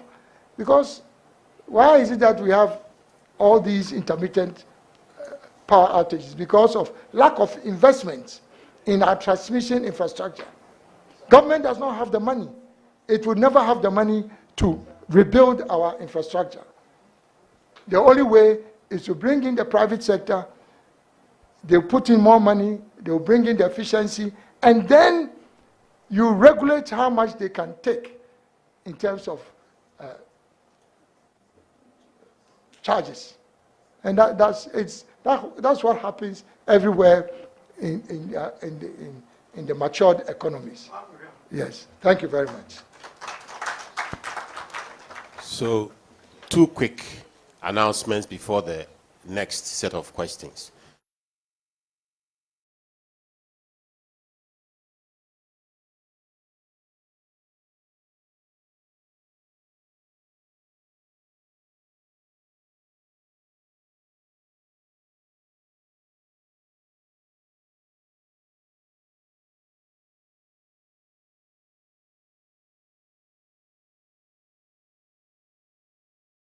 By them already. So, Afriva is one of them. Kafu is one of them. Mr. Speaker.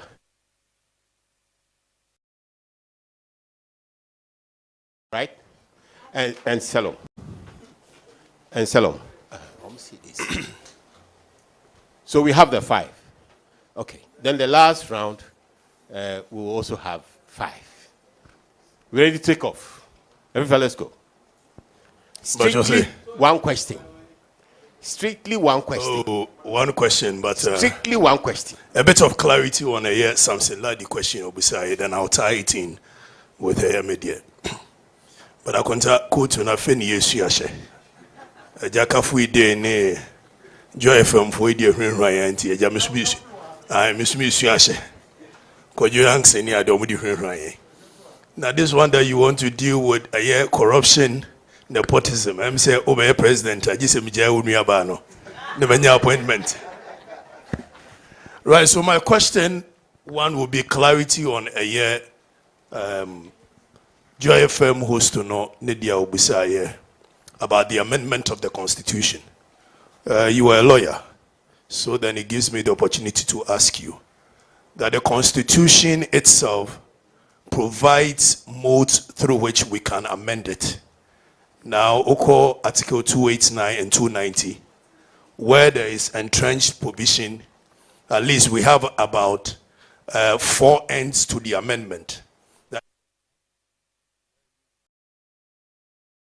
Seek for the views of the people, just as Professor Emeritus Abed Kojo-Fiejo commissioned it. Then the second end will be the introducing of bills to Parliament. Now, with Article 71 and Article 78, the same people who are benefiting from those articles during that period are supposed to go through the middle end of the amendment process. If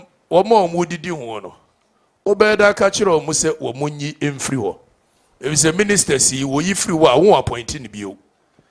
Thirdly, it goes as far as even the justices of our courts. Article 71, you can't hear the general politicians in Kwazo. The justices of our courts, where we seek for justice, that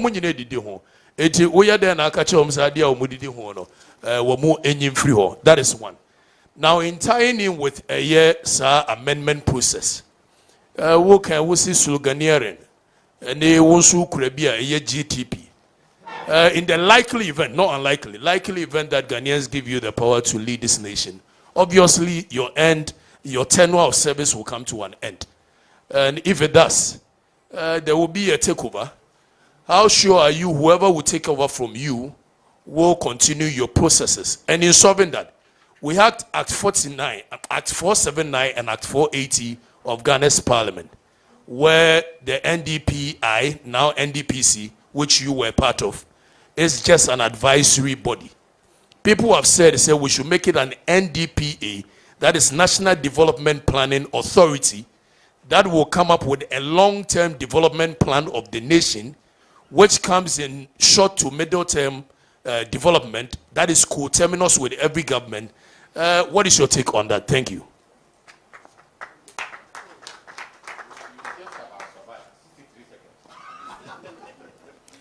Thank you for the opportunity.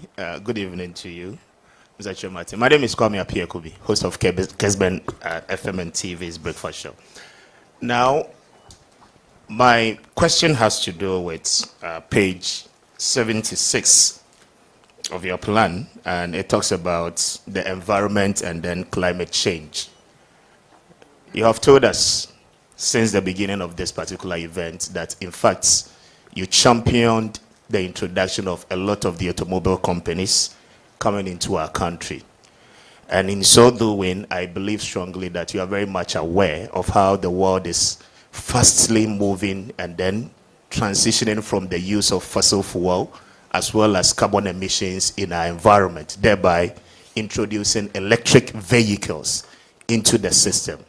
The question is that with the introduction of automobile companies, just as you stated, and then not considering this particular agenda of the United Nations Framework Convention on Climate Change, what is Ghana's latest position? And as well, reading from page 76, I'm really not satisfied with the provisions I see there. So if you can really expand it. And in relation to that, the European Union has equally, since 2020, December 1st, has passed regulations on deforestation. To a far extent, the EU Parliament is telling you that they are banning products from deforested areas. So your cocoa and the coffee you are producing by way of destroying your forest and your environment, those products, you cannot export them again once they are able to trace the source of those particular products. And this is the current state of our nation, where we are destroying our forest reserves, allowing people to mine within our forest zones with impunity. The question again is that what is your policy in tackling the menace of Galamsey? Because I read from page 77 that you are going to abolish Galamsey within 2 years. Tell us and tell the good people of Ghana how you intend to achieve that. Thank you.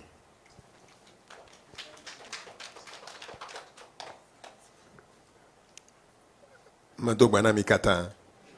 I greet you all. My name is Kafui Day in GTV Breakfast. 4 quick questions.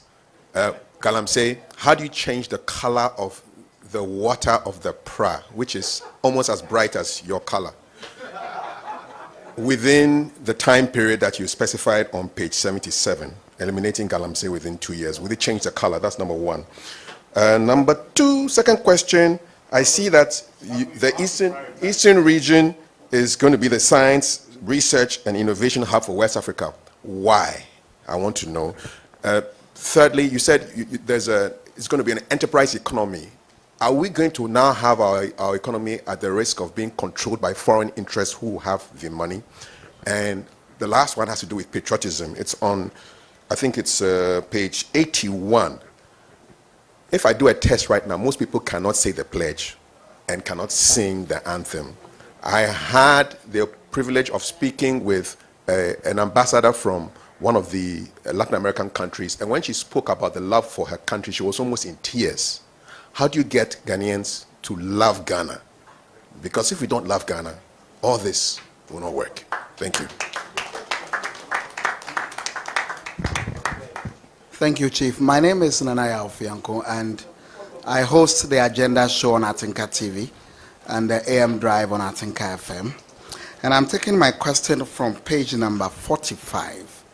And you talked about amending some articles where you indicated that you're going to abolish the Council of State. Will I be right to conclude that you do not see their relevance? Thank you.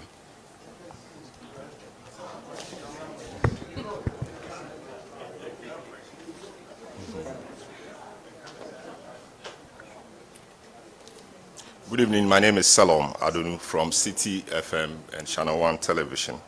I must say that, let me also commend you on the cluster number 6 on behavioral and mindset change. I think, and I'm happy that you've identified that as the software to run our collective consciousness towards development and prosperity. My question really is on education. The objective is to implement a free education throughout, early child, basic, secondary as we have it now, and then tertiary. I've not seen cost, I've not seen the costing or funding for that. And also, just yesterday we heard that the NDC is planning or has proposed to do a tuition-free level 100 entry. They spoke about funding in some sense. I've not seen the funding in this one. I'll be happy to know how you fund that, even though I've seen you mention Get Fund and a few things in there. We'll need some more flesh to that. Also, it's a 4-year tenure or a 4-year term. When exactly in your 4-year term will you hope to make tertiary education free from level 100 to 400? As a corollary to that, I see free SHS as well. Very important program. But from what I have here, or you have here, it does appear that you want a certain review or rethink around it. Which specific aspect of the free SHS will you want reviewed? And would that also include targeting the program so that those who can pay, and those who cannot pay, are assisted by the country, given our current economic position? Thank you. So that's the third set of 5. We are aware that many of you are morning show people and therefore in a hurry, but enjoy this. Enjoy this. Then I'll make it very quickly.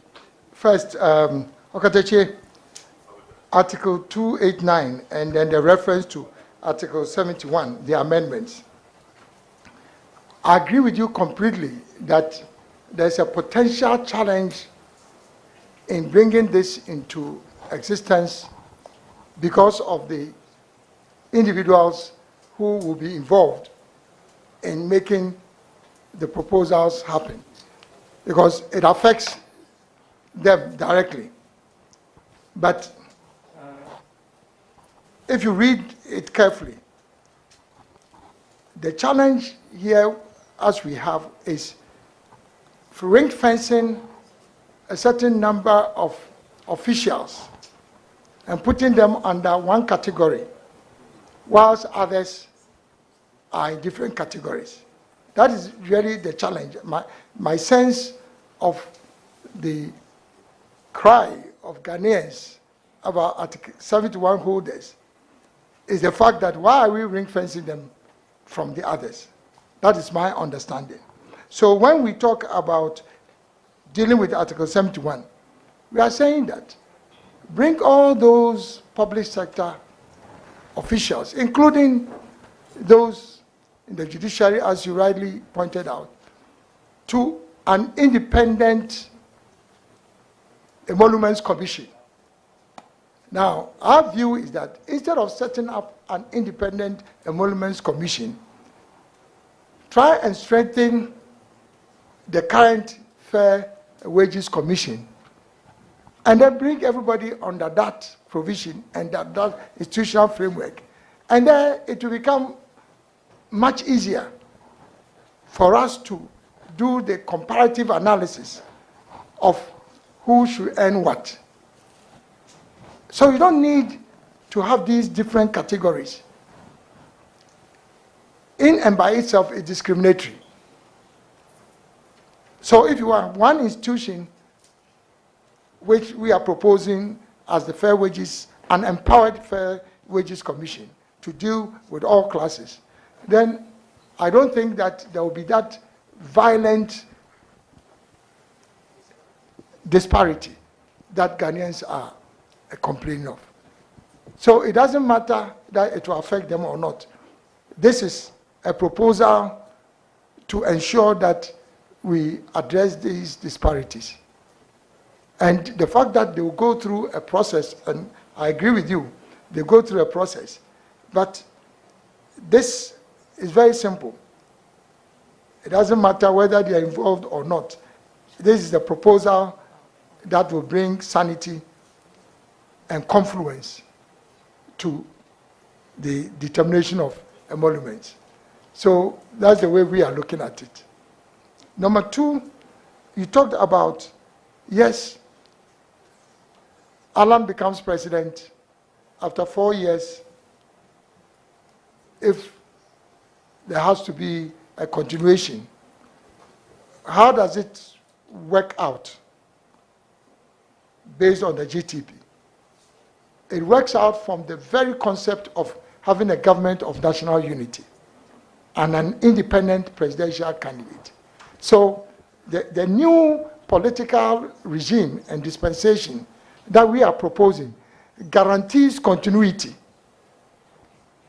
Conceptually, it guarantees continuity, because if it's a government of national unity, in which all political parties are involved, in which different stakeholder groups are involved, the business community, the labor unions, farmers, traditional authorities, faith-based organizations, they are all involved, then the issue of continuity does not really arise.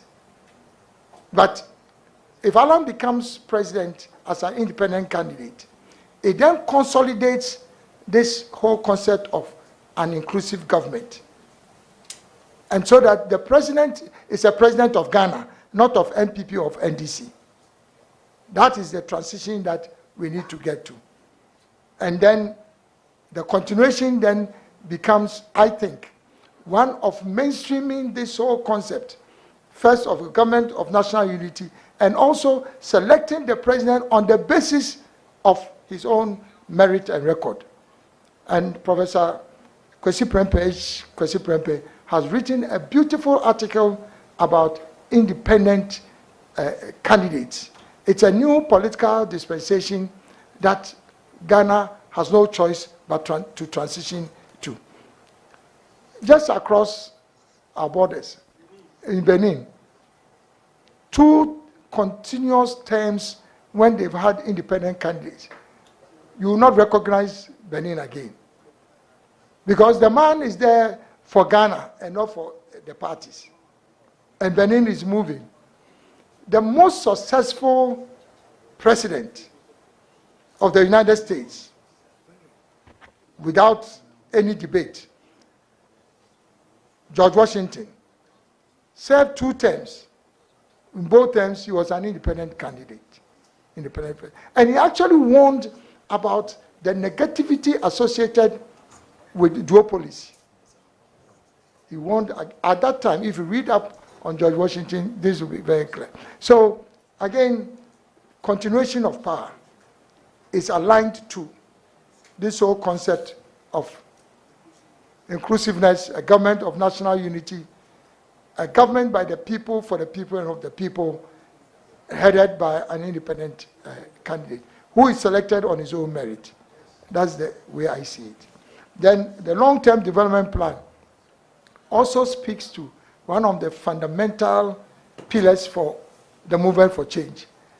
Because what the movement for change is saying is that we have to move beyond party manifestos and develop a national plan. So this GTP is the foundation for a national development plan. This is a policy framework, and that's how a national development plan ought to start from. First, the policy framework, and then it goes into the next phase, which is implementation modalities for the policies. And that the third phase is the programming and the projects with the budgets. Then you have the complete national development plan. There's a lot of grammar, as the Nigerians would say, in our current national development plan. I mean, frankly, if you read what the GTP is recommending and read the National Development Plan, you see the difference. You know, this solution oriented. But if you read our National Development Plan, it's mixed up with analysis, with problems associated with sectors. By the time you get to what you really are recommending, you are already lost. So in organization and management, the technical definition of a policy is that it is a guide to action. That's what a policy is. So framework, and then you elevate it to the modalities and to the budget. So you are preaching to the converted, except that the current understanding of what a national development plan should look like is different from what we are proposing. But we are aligned on one thing, that if Ghanaians will accept this GTP, it will go a very long way. And successive governments will basically continue with whatever previous governments would have left off. Kesben, the transition to electric vehicles. Again, I have to be careful about the statements I make. I want to confirm to you that this whole energy transition debate and discourse in the world has relevance to some economies, but not to a developing country. In many of our countries, do you know the contribution of developing countries in Africa in particular to the whole carbon debate? I think Africa contributes less than, what? Is it less than, oh, definitely not even 5%, 3% or so, you know. So all the noise that people are making has nothing to do with Africa. The real culprits for carbon emissions has nothing to do with the developed economies. And so now, if we are talking about transition to, let's say, electric vehicles, and the suggestion is that we should abandon combustion engines, then we are not understanding the dynamics or the architecture of global power. This is our time. Africa. We have resources for oil and gas. We are going to exploit these resources responsibly. But that is what is going to feed into our economies. Do you know that it is the petrochemical industry, which is the adding value to oil and gas, that gives you fertilizers, that will give you bitumen, it will give you plastics. So I don't think that for a developing country, it is being suggested that we should not have an opportunity to develop some of these industries on the back of our natural resource. But this also does not mean that we don't believe in the new generation of power. Of course, Ghana, for example, we have started talking about nuclear energy and hydro energy. In fact, that is the way to go. Solar has a limitation, and this government keeps on talking about solar. Solar has a limitation in various areas. First, in terms of how we integrate that with our current transmission infrastructure, and also the capacity for solar extension. And even the cost. If you are looking for cheapest sources of energy, which is also green power, then it's hydro energy and then nuclear energy. So I think that we have agreed in this country that we need an energy mix. And because we have an energy mix, this is not the time for us to abandon investments in fossil fuels. And so the assembly of vehicles is only for a transitional period. It's not that we will not also transition. Do you know how long it will take for all these countries themselves to transition? You check. Meanwhile, Africa would make the best use of our fossil fuels to power our combustion engines, and then we will transition at the appropriate time. We'll transition at the appropriate time, not dictated by what others are doing. Now, Galamsey, the GTP makes proposals on how to deal with Galamsey. It's very clear. You cannot wish away Galamsey, because if you go to the Galamsey mining areas, many of the young people who are involved in Galamsey, they are involved in Galamsey just like when you go to a farming community, others are farming. What is Galamsey? Galamsey is illegal mining. If you legalize it, it is no longer Galamsey. But the business model that the GTP is proposing is that these young men and women, they are already on the ground. They are not going to leave those sites now or in the future. So what the GTP is proposing is that we group these young people into corporate entities, not cooperatives, into well-structured corporate entities. Government provides seed funding for them to acquire the right equipment, modern equipment, provides working capital, not for free, but concessionary loans without collateral for these young people. These young people are going to be the owners of those companies. So because we are building an enterprise economy, all of a sudden, all these Galamsey boys now become owners of youth-owned mining companies. This is capital accumulation for our young people. And government is providing the support for this to happen. And government then also recruits the right expertise, managers, to help them manage these mining companies. And last but not the least, which is the real deal, is for them to have the right mining licenses. Because once you give them the lease, mining lease, you give them the EPA licenses, it's no longer Galamsey. So it's a full package to deal with them. And so when I say within one year or 2 years, Alan becomes president, we start corporatizing them, we bring in the equipment. How long does this take? We make things look so complicated. How long does it take? So I'm very confident that it can be done, and it will be done. Then the next one is Kafui. I think part of what he was interested in also relates to Galamsey, changing the color of the yellow waters. This is not Afro-Frantor waters, but it's the simplest of the challenges associated with Galamsey. This is basic technology. There's technology all over the world to reduce the turbidity of these rivers. And so it's just a question of technology. We can literally clean all these rivers with very little effort if we bring in the right technology.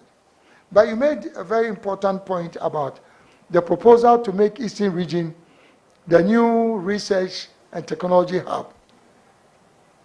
Part of what the GTP is proposing is that each region will become a center of excellence. So Central Region becomes a tourism hub for West Africa.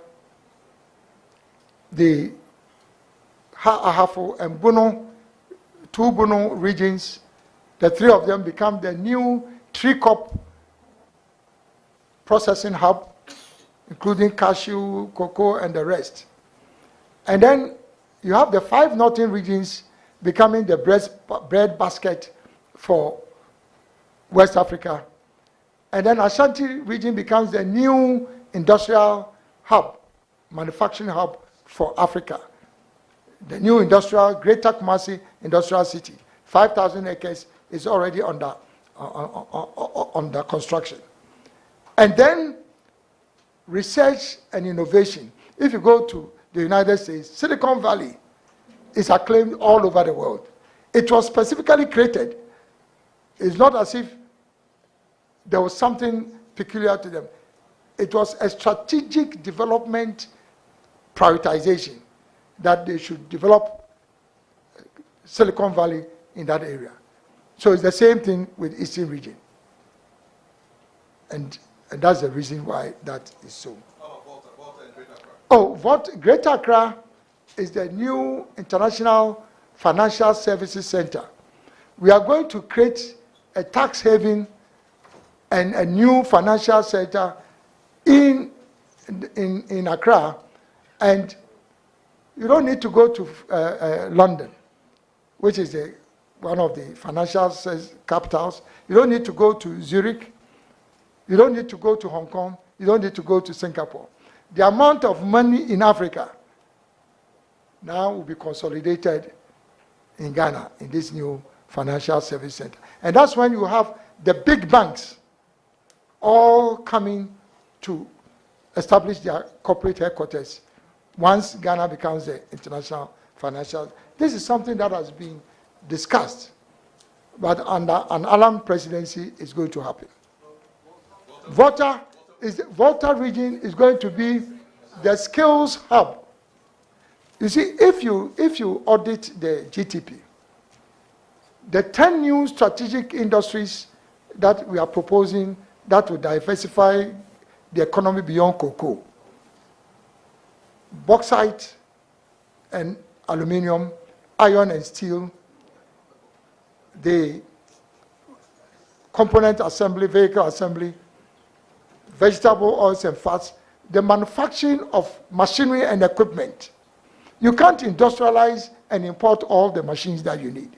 So under the GTP, we'll start manufacturing our own machinery and equipment. Germany, Austria, Turkey, Korea, that's what happens. So you need the skills base for the projects under the GTP to occur. And so that will be the center of excellence for skills development. It doesn't mean that you cannot have skills developed anywhere else. But when we talk about center of excellence, it means that the prioritization for Volta region is that one. So that's what we mean by. And then I think Kafui was also looking at whether an enterprise economy will not put the economy in the hands of foreigners. If again you read carefully the provisions in this, the most dominant theme is building indigenous private capital. Indigenous private capital. That is really the focus of this. And that's why there's so much emphasis on. There is no young person in Ghana under an Alam presidency who would say, I don't have a job. It's not going to happen. Because all the kinds of entry points for a young person to either get into self-employment or to have a formal job, it's all there. I've done this all over Africa. In the 90s, I think Yawabe was talking about South Africa. When Mandela came out of prison and realized that he needed to be able to uplift the black people of South Africa, and the only way to do that was to build black businesses. 7 experts around the world, I was one of them that he invited. So if you go to Uganda, you go to all these countries, even Mauritius. I set up Enterprise Mauritius, and I'm still heralded in Mauritius. So why we cannot do that in Ghana is confounding. And that's why I think that we shouldn't be worried about the domination of. However, I must also add that you cannot optimize the accumulation of wealth without bringing in foreign capital, particularly if you don't want to borrow, because that's where the problem is. But when you bring in foreign investors, you must have a program of joint ventureship and collaboration between foreign companies and local companies. And the beauty of this is that we are preparing our local entrepreneurs and enterprises to become competitive enough to feed into the foreign companies. So everything is related to one another. Yes. Patriotism. I think I'm happy that the lady who talked about the fact that the anchor of Ghana's growth has to be the mindset cluster. And I'm happy you have introduced, or you are bringing to the fore, this issue of patriotism. In the 60s, if you traveled and you mentioned that you were Ghanaian, you were very proud of it. Now all that is lost. All that is lost. And so the GTP is emphasizing the need for us to promote patriotism. But like you said, it's not a standalone thing. We have to infuse that in our educational curriculum. And I think there was a lady who also talked about critical thinking. Because, as I said, this is a policy framework. You may not have all the details, but I agree with you 100%. The new curriculum that we are looking at is curriculum that would ensure that the behavioral and mindset change will start with our educational curriculum. That's where it will start from. And also from our homes. Our homes and our schools. That's where the new behavioral mindset will come from. Kafu, is that okay? I think that's what, yeah. Then Atinka, Council of State, you wanted to know whether by implication, I'm saying that the Council of State, what word did you use? Irrelevant.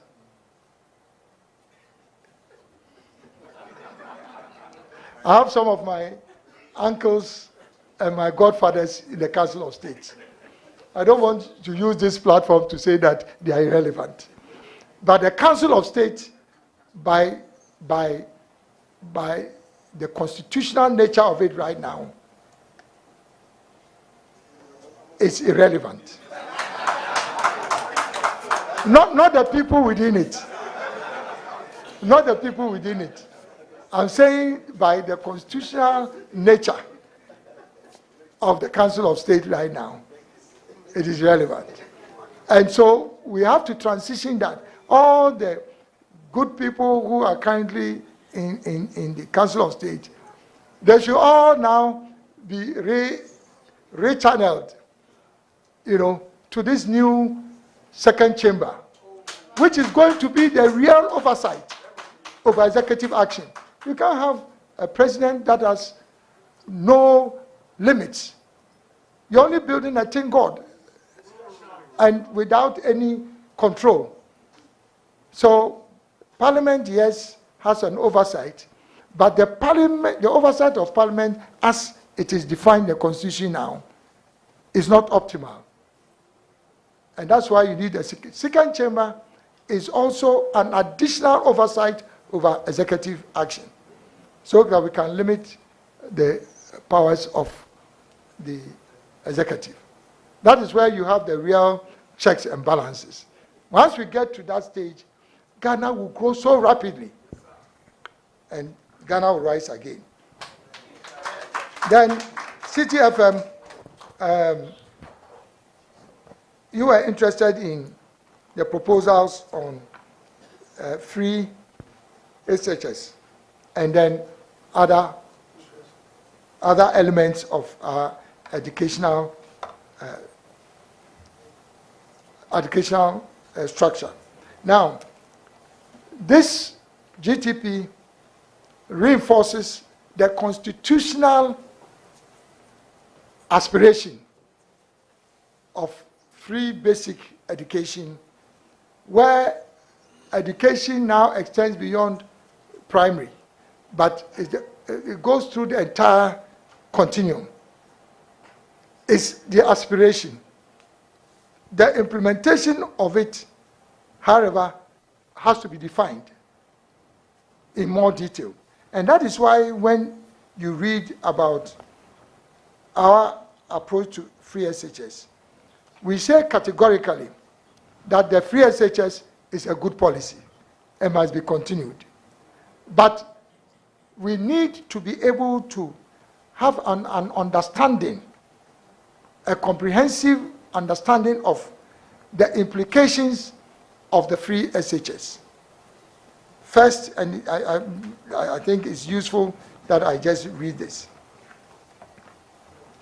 It says that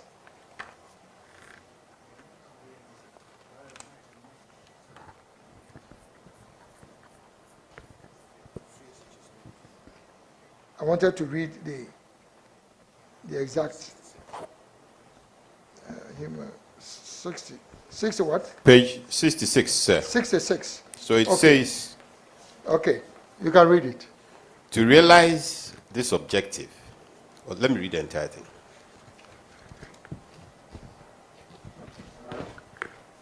Page 67, in respect of SHS, conduct a comprehensive review of the free SHS program with a view to improving its operationalization, particularly That is the key. Repeat that.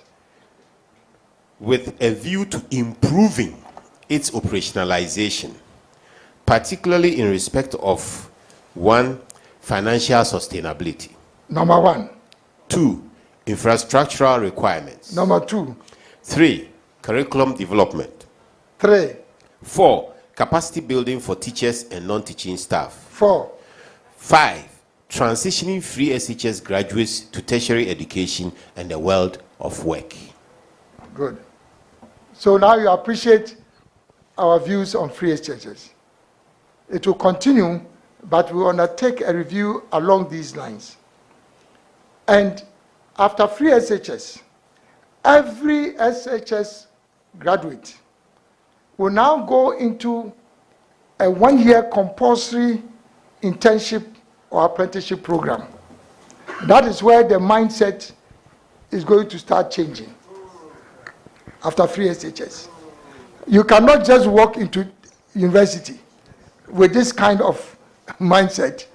The free SHS, let's be honest, it's a good policy.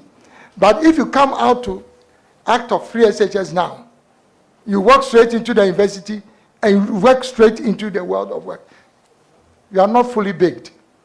But after free SHS, there's a compulsory certificated program of internship.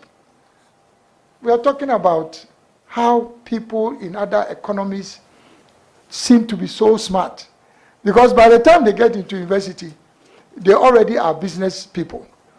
And they understand the work of, the culture of working, even at that young age. So after your 1-year compulsory internship, you get into university. So there are 2 streams now. After 1 year of internship and apprenticeship, you may find that your real value and your destiny does not lie in continuing with university education, and that you may start branching. If you decide to branch, then you are getting into self-employment, and the BRCs are available for you to hold your hand. And you start becoming an entrepreneur right from the beginning. Now, with all the support that is guaranteed under the GDP, if you decide to continue through formal education, you go through the university. After university, you have 2 channels.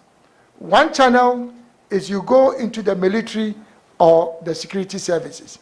You don't need protocol to get into security services. It is automatic. You have 2 channels after SHS. So if you have gone through the internship and you branch off into business, that is fine. If you continue, your mind is already opened up. But after university, you can either choose to go through the security services, or you start a new path in life, which is start your own business. And the program for start your own business has already been referred to in the. So it is not possible that you would leave where the value of going through the first channel is that the mental and mindset change would occur when you go through that security training. And if you go through the other channel, the other door, and you decide to go into self-employment or to work in formal employment, that reorientation would also be guaranteed there. So, under the GTP, there's a youth digital platform which is going to guarantee 3 million jobs within 1.5 years. 3 million jobs for the youth of Ghana. And it's the easiest thing that will happen. Because if you look at the projects envisaged under the GTP alone, it will even be more than 3 million. However, we need to profile these 3 million people on a platform even ahead of 2025. So that those who want to get into the petrochemical industry, we already know where to channel the skills development. Those who want to go into industrial machinery and equipment manufacturing, they also understand. So that is going to be the real deal. And I'm using this opportunity. Very soon, the digital platform will be up. And I want all young people of Ghana to make an effort to come onto the platform. Coming onto the platform is a guarantee to you for a job within 1.5 years. When the government of national unity comes into power. Then the last one is, I think we've done that one. We've done that. That was your last question. Thank you. Thank you very much. Now, I have a dilemma. This is for the media. There are those who are behind the scenes politics, non-transparently, to try and see either they get onto the last block or we wind up. Should we continue with the last lot? Yes. So, there. George, you just came. Yeah. It's a young cynic. There. Okay. So do I have 5? Do I have 5? George. Okay. Mr. Youngson, you start. Oh, you're on the phone. Finish off. So George, you can join. You ready? So this is the last set. Bear with us and we'll wrap up. Thank you. Good evening. My name is Kojo Youngson. I work for Joy. If I may add my voice to those who are commending you, Mr. Chairman Ting, for this engagement, it's a very good idea. If anything could make it better, perhaps it would have been if we could have had it during the day. We're all journalists, so this is actually our day job. So if we had been invited to an event during the day, we would have found the time to be here and contribute. As it is, we're all working overtime now and getting very tired. In fact, my brain is so tired, I had to write down my question on my phone just so I don't forget it. Bear with me. I have just one question, but just before I make it, before I ask it, I have to make a point just to establish the question, if I may. So you distinguish between individual responsibility and collective responsibility in answering. Thank you. Individual accountability and collective responsibility when you were answering an earlier question. But I think you have proved that as a person you believe in collective responsibility, because not once, but on a number of occasions when you have disagreed with what a group you are associated with is doing, you've withdrawn from that group. Either you've resigned or you've walked away. So I know you believe in collective responsibility, which means it is fair for us here to ask you questions about the performance of the government that you were a part of. So if I may, let me ask my question. It's about Galamsey. Now, page 77 of your document says that you will eliminate Galamsey in 2 years by enforcing existing laws. It sounds familiar because the current president put his presidency on the line and said he would eliminate Galamsey. Meanwhile, you were part of his cabinet when 500 excavators disappeared. Several others were burnt in violation of our laws. You didn't resign. You were in cabinet when your Asante Regional Chairman's company was caught red-handed mining illegally in forest reserves. Your boss exonerated him by saying they were not mining as we speak. You didn't resign. You were with them when laws were passed to allow mining in these same forest reserves. You didn't resign. You were part of a government that could not regularize small-scale mining, in spite of setting up committees to do exactly that. Nobody was held to account for these failures, and you didn't resign. But you tell us now that you will solve Galamsey in 2 years by enforcing the same laws that the government you were a part of could not enforce.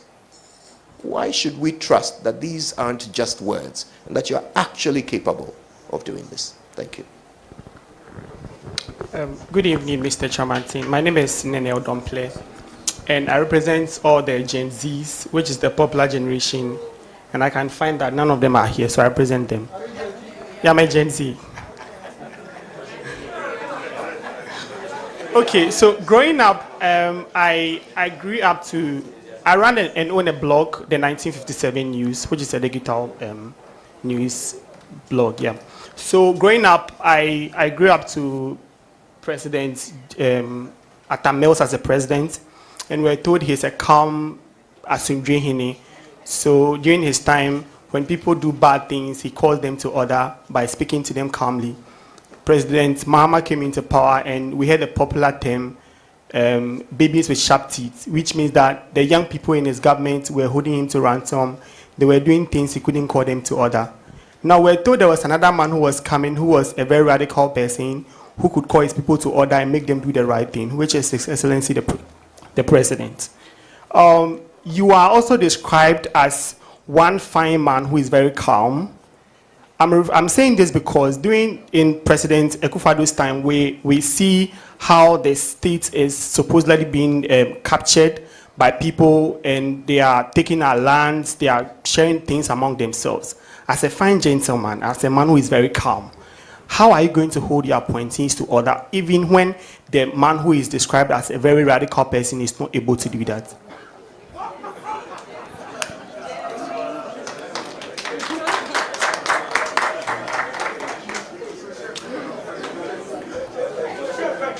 My name is Sifa Dankwa, and I am the host for the Happy Morning Show.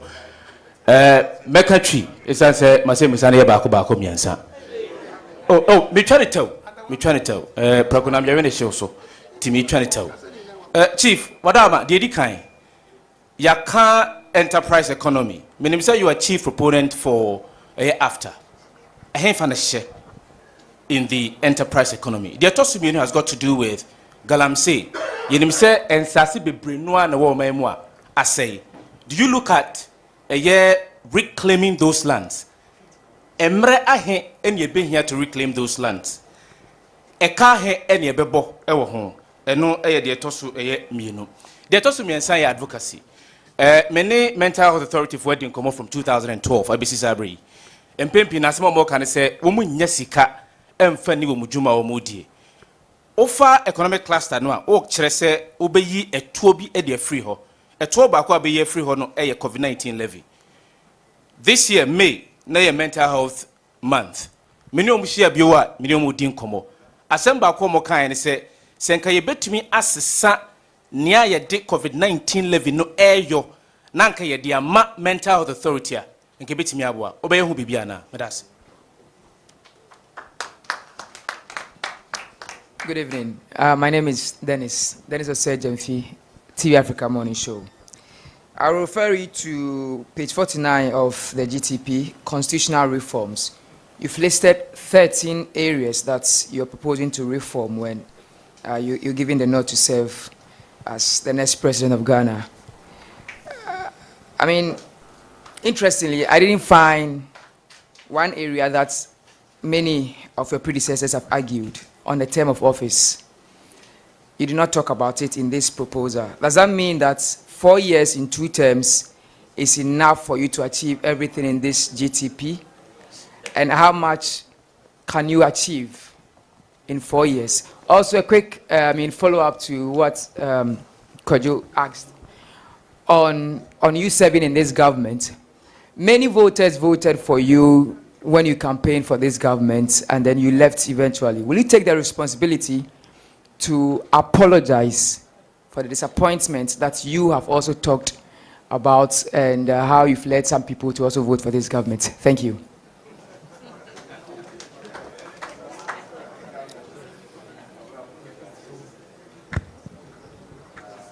Thank you very much. Hon. George Austin Vinay is the name. I work with Pan African Television. George Austin Vinay, yes please. Your key producer, if I may put it that way.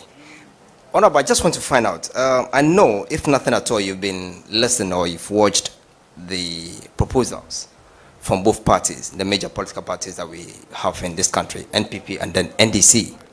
I know just only yesterday, if nothing at all, you've listened to what John Dramani Mahama, His Excellency, has been sharing with the general public. I just want to know from you, personally, do you think you have a way to pave through these two political parties, NPP and the NDC? Because when you look at the general public, their focus is towards the NPP and the NDC. That's the political parties they know. Do you think Movement for Change has its own way to pave through these two political parties? Thank you very much.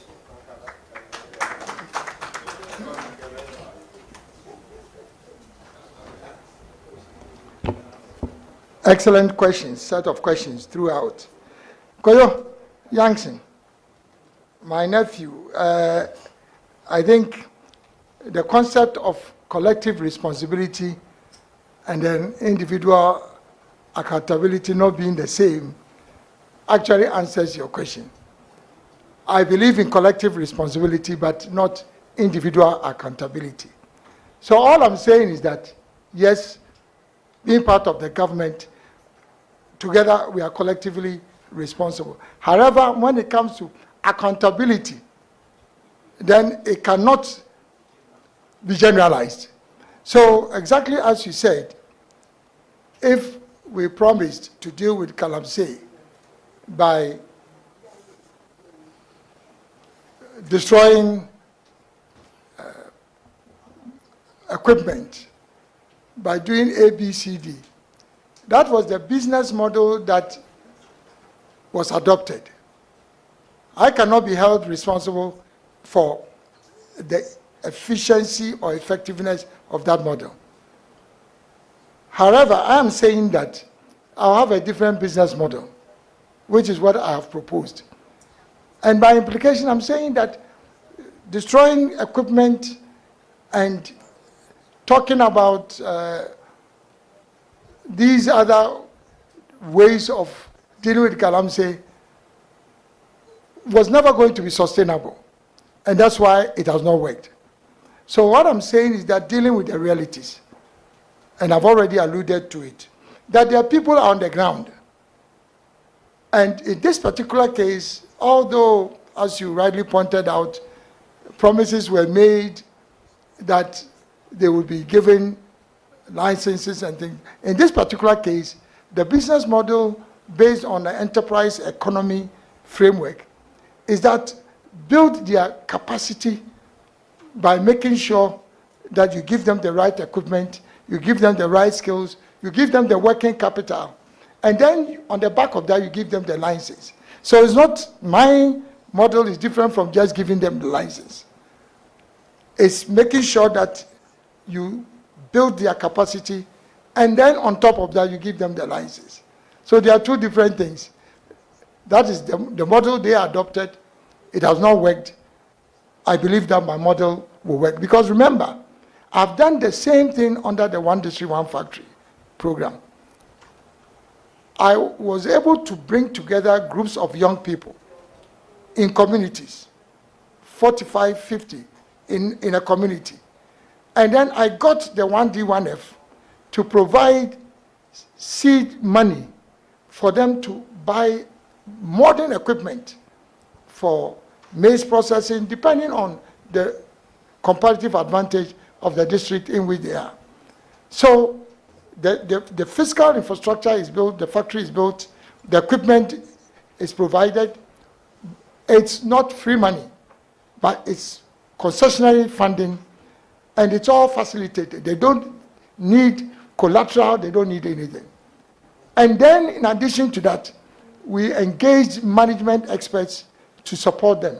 So out of the 58 companies that we incubated with young people, 22 already have their machinery and their facilities installed, and the rest will be installed soon. So it's just transferring the same model to the mining sector. So I know it will work.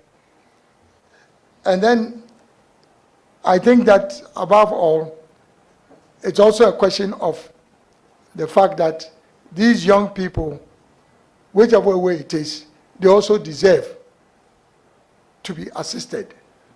And I think that the business model I'm proposing will make sure that they succeed.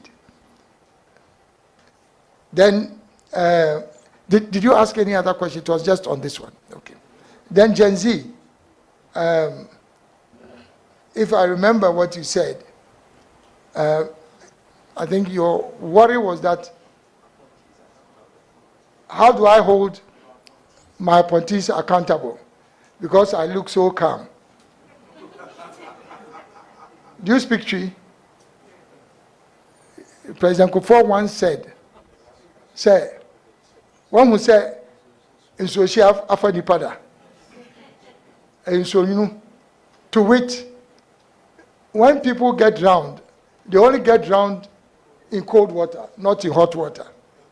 So, I'm a calm but very firm person. And that is my style. I don't need to change my style. And I've been very successful as a person. At the age of 22, I was a manager in the leading corporate entity in Ghana, 22 years.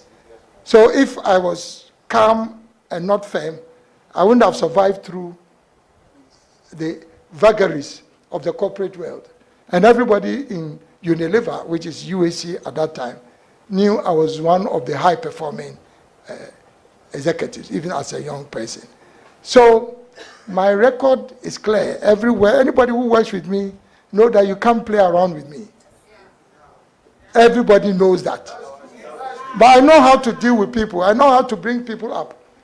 All the people, young people who are now celebrated, many of them, I brought them up.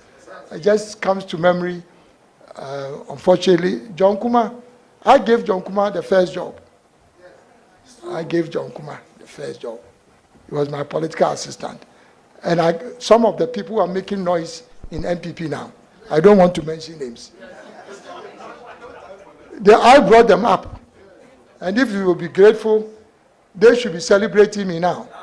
Yes, so I'm calm, but behind that facade, I'm more streetwise than you can think. Yes. But the point is that my beautiful wife is making a positive, yes, the witness is here. You cannot mess around with me. It's as simple as that. Everybody who works with me is aware of that. Yes, so now I think that was your only concern, Gen Z. Is that correct? Oh, okay. Then after, again, my brother, Happy FM. I'm very happy that you brought in after. You know, I started talking about building an enterprise economy and changing the structure of the Ghanaian economy when I was at the School of Economics in the early 70s at Legon. My dissertation for my undergrad was changing the structure of the Ghanaian economy, the transformation. This is in the 70s. So I've been talking about transformation, about production, about industrialization, about agricultural transformation. since the 70s. And I've been leading this path of an enterprise economy, not only in Ghana, throughout Africa. So I live and talk and I act along those lines. Now, in line with that same principle, I was also the chief engineer and the chief architect for the African Continental Free Trade Area. Because I know if you produce, you have to sell.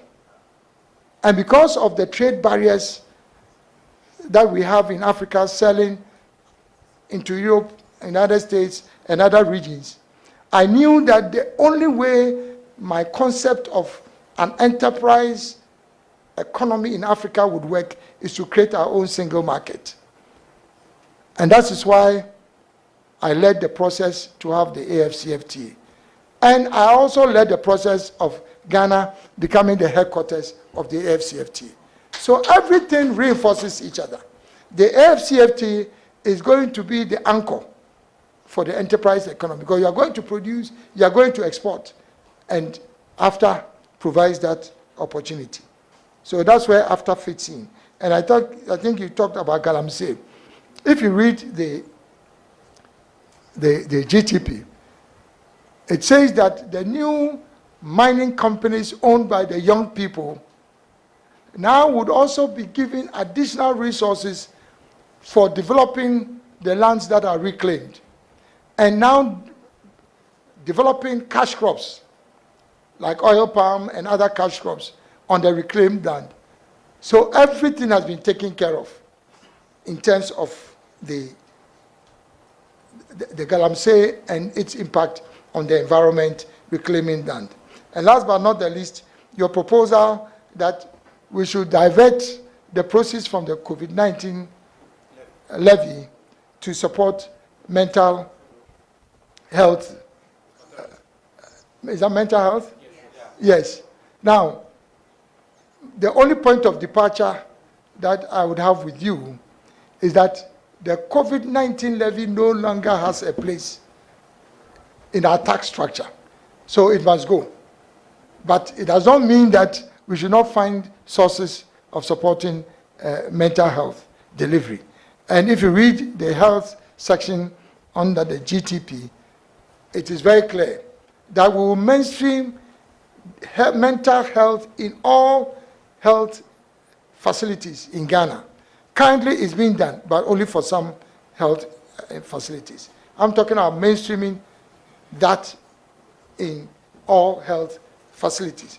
And also, I know this was mental health, but just as an addition, we are also going to mainstream the use of herbal medicine throughout all our health delivery institutions. And there will be an authority created alongside the Ghana Health Service, which will deal specifically with traditional medicine. So basically, yes, the COVID-19 levy should go. We'll find the resources to support mental health delivery. And last but not the least, no, I think one more. TV Africa, term of office. I need to make reference to page 45 of the GTP, Roman 6. The proposal is to extend the term of office from 4 years to 5 years. And I've already made that proposal. And you are asking whether I would apologize on behalf of the people of Ghana who voted for MPP. Was that the question? Yes, because of you. Who voted for MPP because of you? Sorry? Oh, people voted for MPP because of me. Yes. Oh, I apologize to those people. Now vote for Alan to become president. It's not all lost. You voted for MPP because of me. But now MPP has disappointed all of us. So now bring your own person into power and then you will not be disappointed. But this leads us on to the last comment on how are we going to break through this monopoly of the NDC and NPP? I want to use this opportunity to tell you that the majority of Ghanaians have made up their mind that they don't want either NPP or the NDC. I'm sure most of you are aware of that. The unfortunate thing is that many of them seem to be suggesting that maybe they will not vote at all. But that is also no good for our democracy. So, what they are hoping is that Alan will say firmly that he's going to contest. That's all they are waiting for, because they've made it clear that they want a change. They are looking for an alternative. And they are hoping that Alan will make it clear. I'm making it clear today that Alan is going to contest to become the next president of the Republic of Ghana. And all the propaganda going round by some people within the MPP and those without, saying that Alan is going to go back to the MPP has no basis and no foundation. What is the basis of that? I'm contesting as an independent candidate who is going to bring the first government of national unity into being. So what is this talk about? Oh, they are trying to convince him to go to MPP. So let me clarify that once and for all. Alan is going to contest as a presidential candidate on his own merit. And I want this to be clarified. But to seal this matter, I've come from within MPP as a founding partner. I can tell you that MPP does not have more than 1 million committed registered voters. 1 million, they don't have it. All this talk about they have 47, 45, NDC has 45, they don't have any 45. They don't have it. The only reason why in the long run, when it comes to general election, they have either 6 million, 6.5, 6 million, is because the people of Ghana have no alternative. So when it comes to election, then they have to choose between one of them. That is how the numbers come up. But I can tell you that they don't have more than 1 million registered committed voters. All of them are waiting for the right alternative. And to validate what I'm saying, 2020, there were 17 million registered voters. 10 million of the 17 were aged between 18 and 35. Hello? 10 million out of the 17 million people who were registered voters in 2020 are aged between 18 to 35. These are the group of people who have lost faith in our democracy because the NDC and the NPP have not delivered any dividend to them. And these 10 million people, they are there.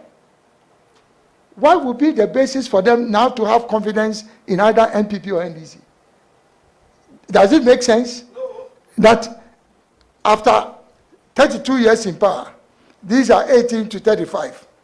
Some of them have finished school, 5 years, they don't have a job.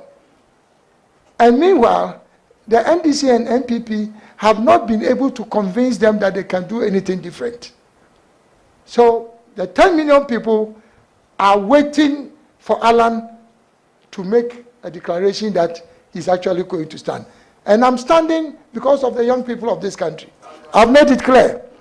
It is a youth-led movement. It is a youth-led movement. I've already committed to the fact that 60% of my appointments, not ministers, all appointments will be between 22 to 45 years, or let's say 50 years. I've already made that commitment, and it's going to happen. My vice president will be a young person. And it will be clear, because me, I'm only a transition candidate. You see, the wisdom and the capacity and the grace that God has given me to serve President Kufuor and make him a celebrated president, that same wisdom and capacity and knowledge he has given me to make a difference in President Kufuor's government is the same grace that the Lord is providing to me to be able to lead Ghana. And so, for me, you watch what is going to happen. Because people are going around confusing people. Alan, he's a fine gentleman. He's the right person. But they will say that it's either NDC or NPP. It is not either NPP or NDC. It is not either NPP. Now the game is over. For the NPP and NDC. The game is over. The majority of the people know that there is nothing new that the NPP or NDC can offer. Right now, can you imagine that a new political organization, a new candidate contesting for president, has come out with a substantive, not manifesto, a plan that we are discussing? Two parties that have been in power, they are now struggling with their manifestos. And frankly, a lot of the things that I've been hearing them say, it's all a repackaging of what is in the GTP.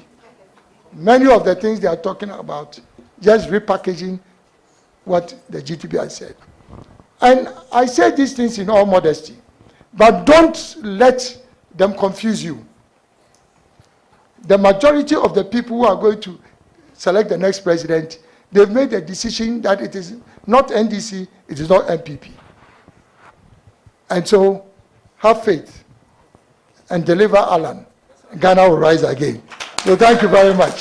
And just also to thank you so profoundly.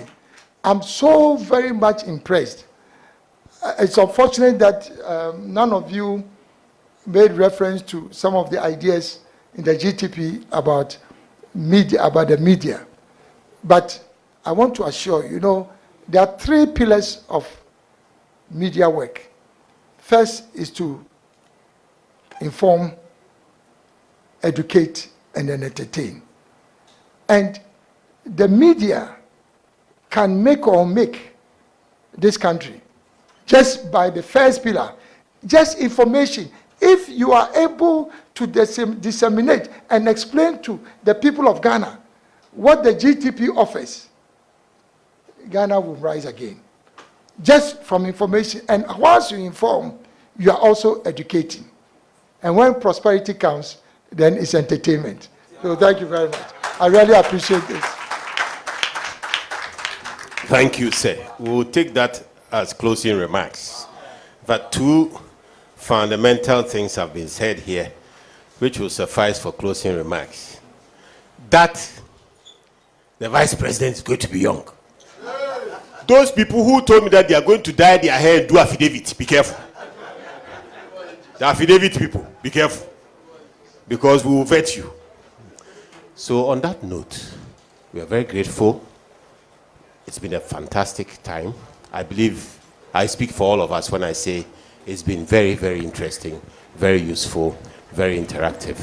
Now, there's a cocktail served downstairs by the pool. Please help yourself. I have a very few copies of the GTP. So if you can prove to me that you didn't have a copy as a journalist and that your grandmother can vouch for you tonight, I'll let you have a copy. Because I want strict proof. That's why I'm asking for your grandmother. So on that note, we will have the closing prayer. Please, please, please, you are journalists. There's behavioral and mindset change. What are you doing? Wait for the closing prayer. Alaji Bala, give us a closing prayer. Thank you. A quick reminder, on 31st of this month, please, you are all invited to Dakuman to adore the Zumunta for Alan. Zongo Zumunta for Alan. That's a ring to the great transformation. Thank you. Let's pray, please. إن يسركم الله فلا غالب لكم إلا هو والله غالب على أمره ولكن الناس لا يعلمون الله لا إله إلا هو الحي القيوم لا تأخذه سنة ولا نوم له ما في السماوات وما في الأرض من ذا الذي يشفع عنده إلا بإذنه يعلم ما بين أيديه وما خلفه ولا يأتون بشيء من علمه إلا بما شاء وسع كرسيه السماوات والأرض ولا يؤوده حفظهما وهو العلي العظيم آمين. We may meet by the poolside.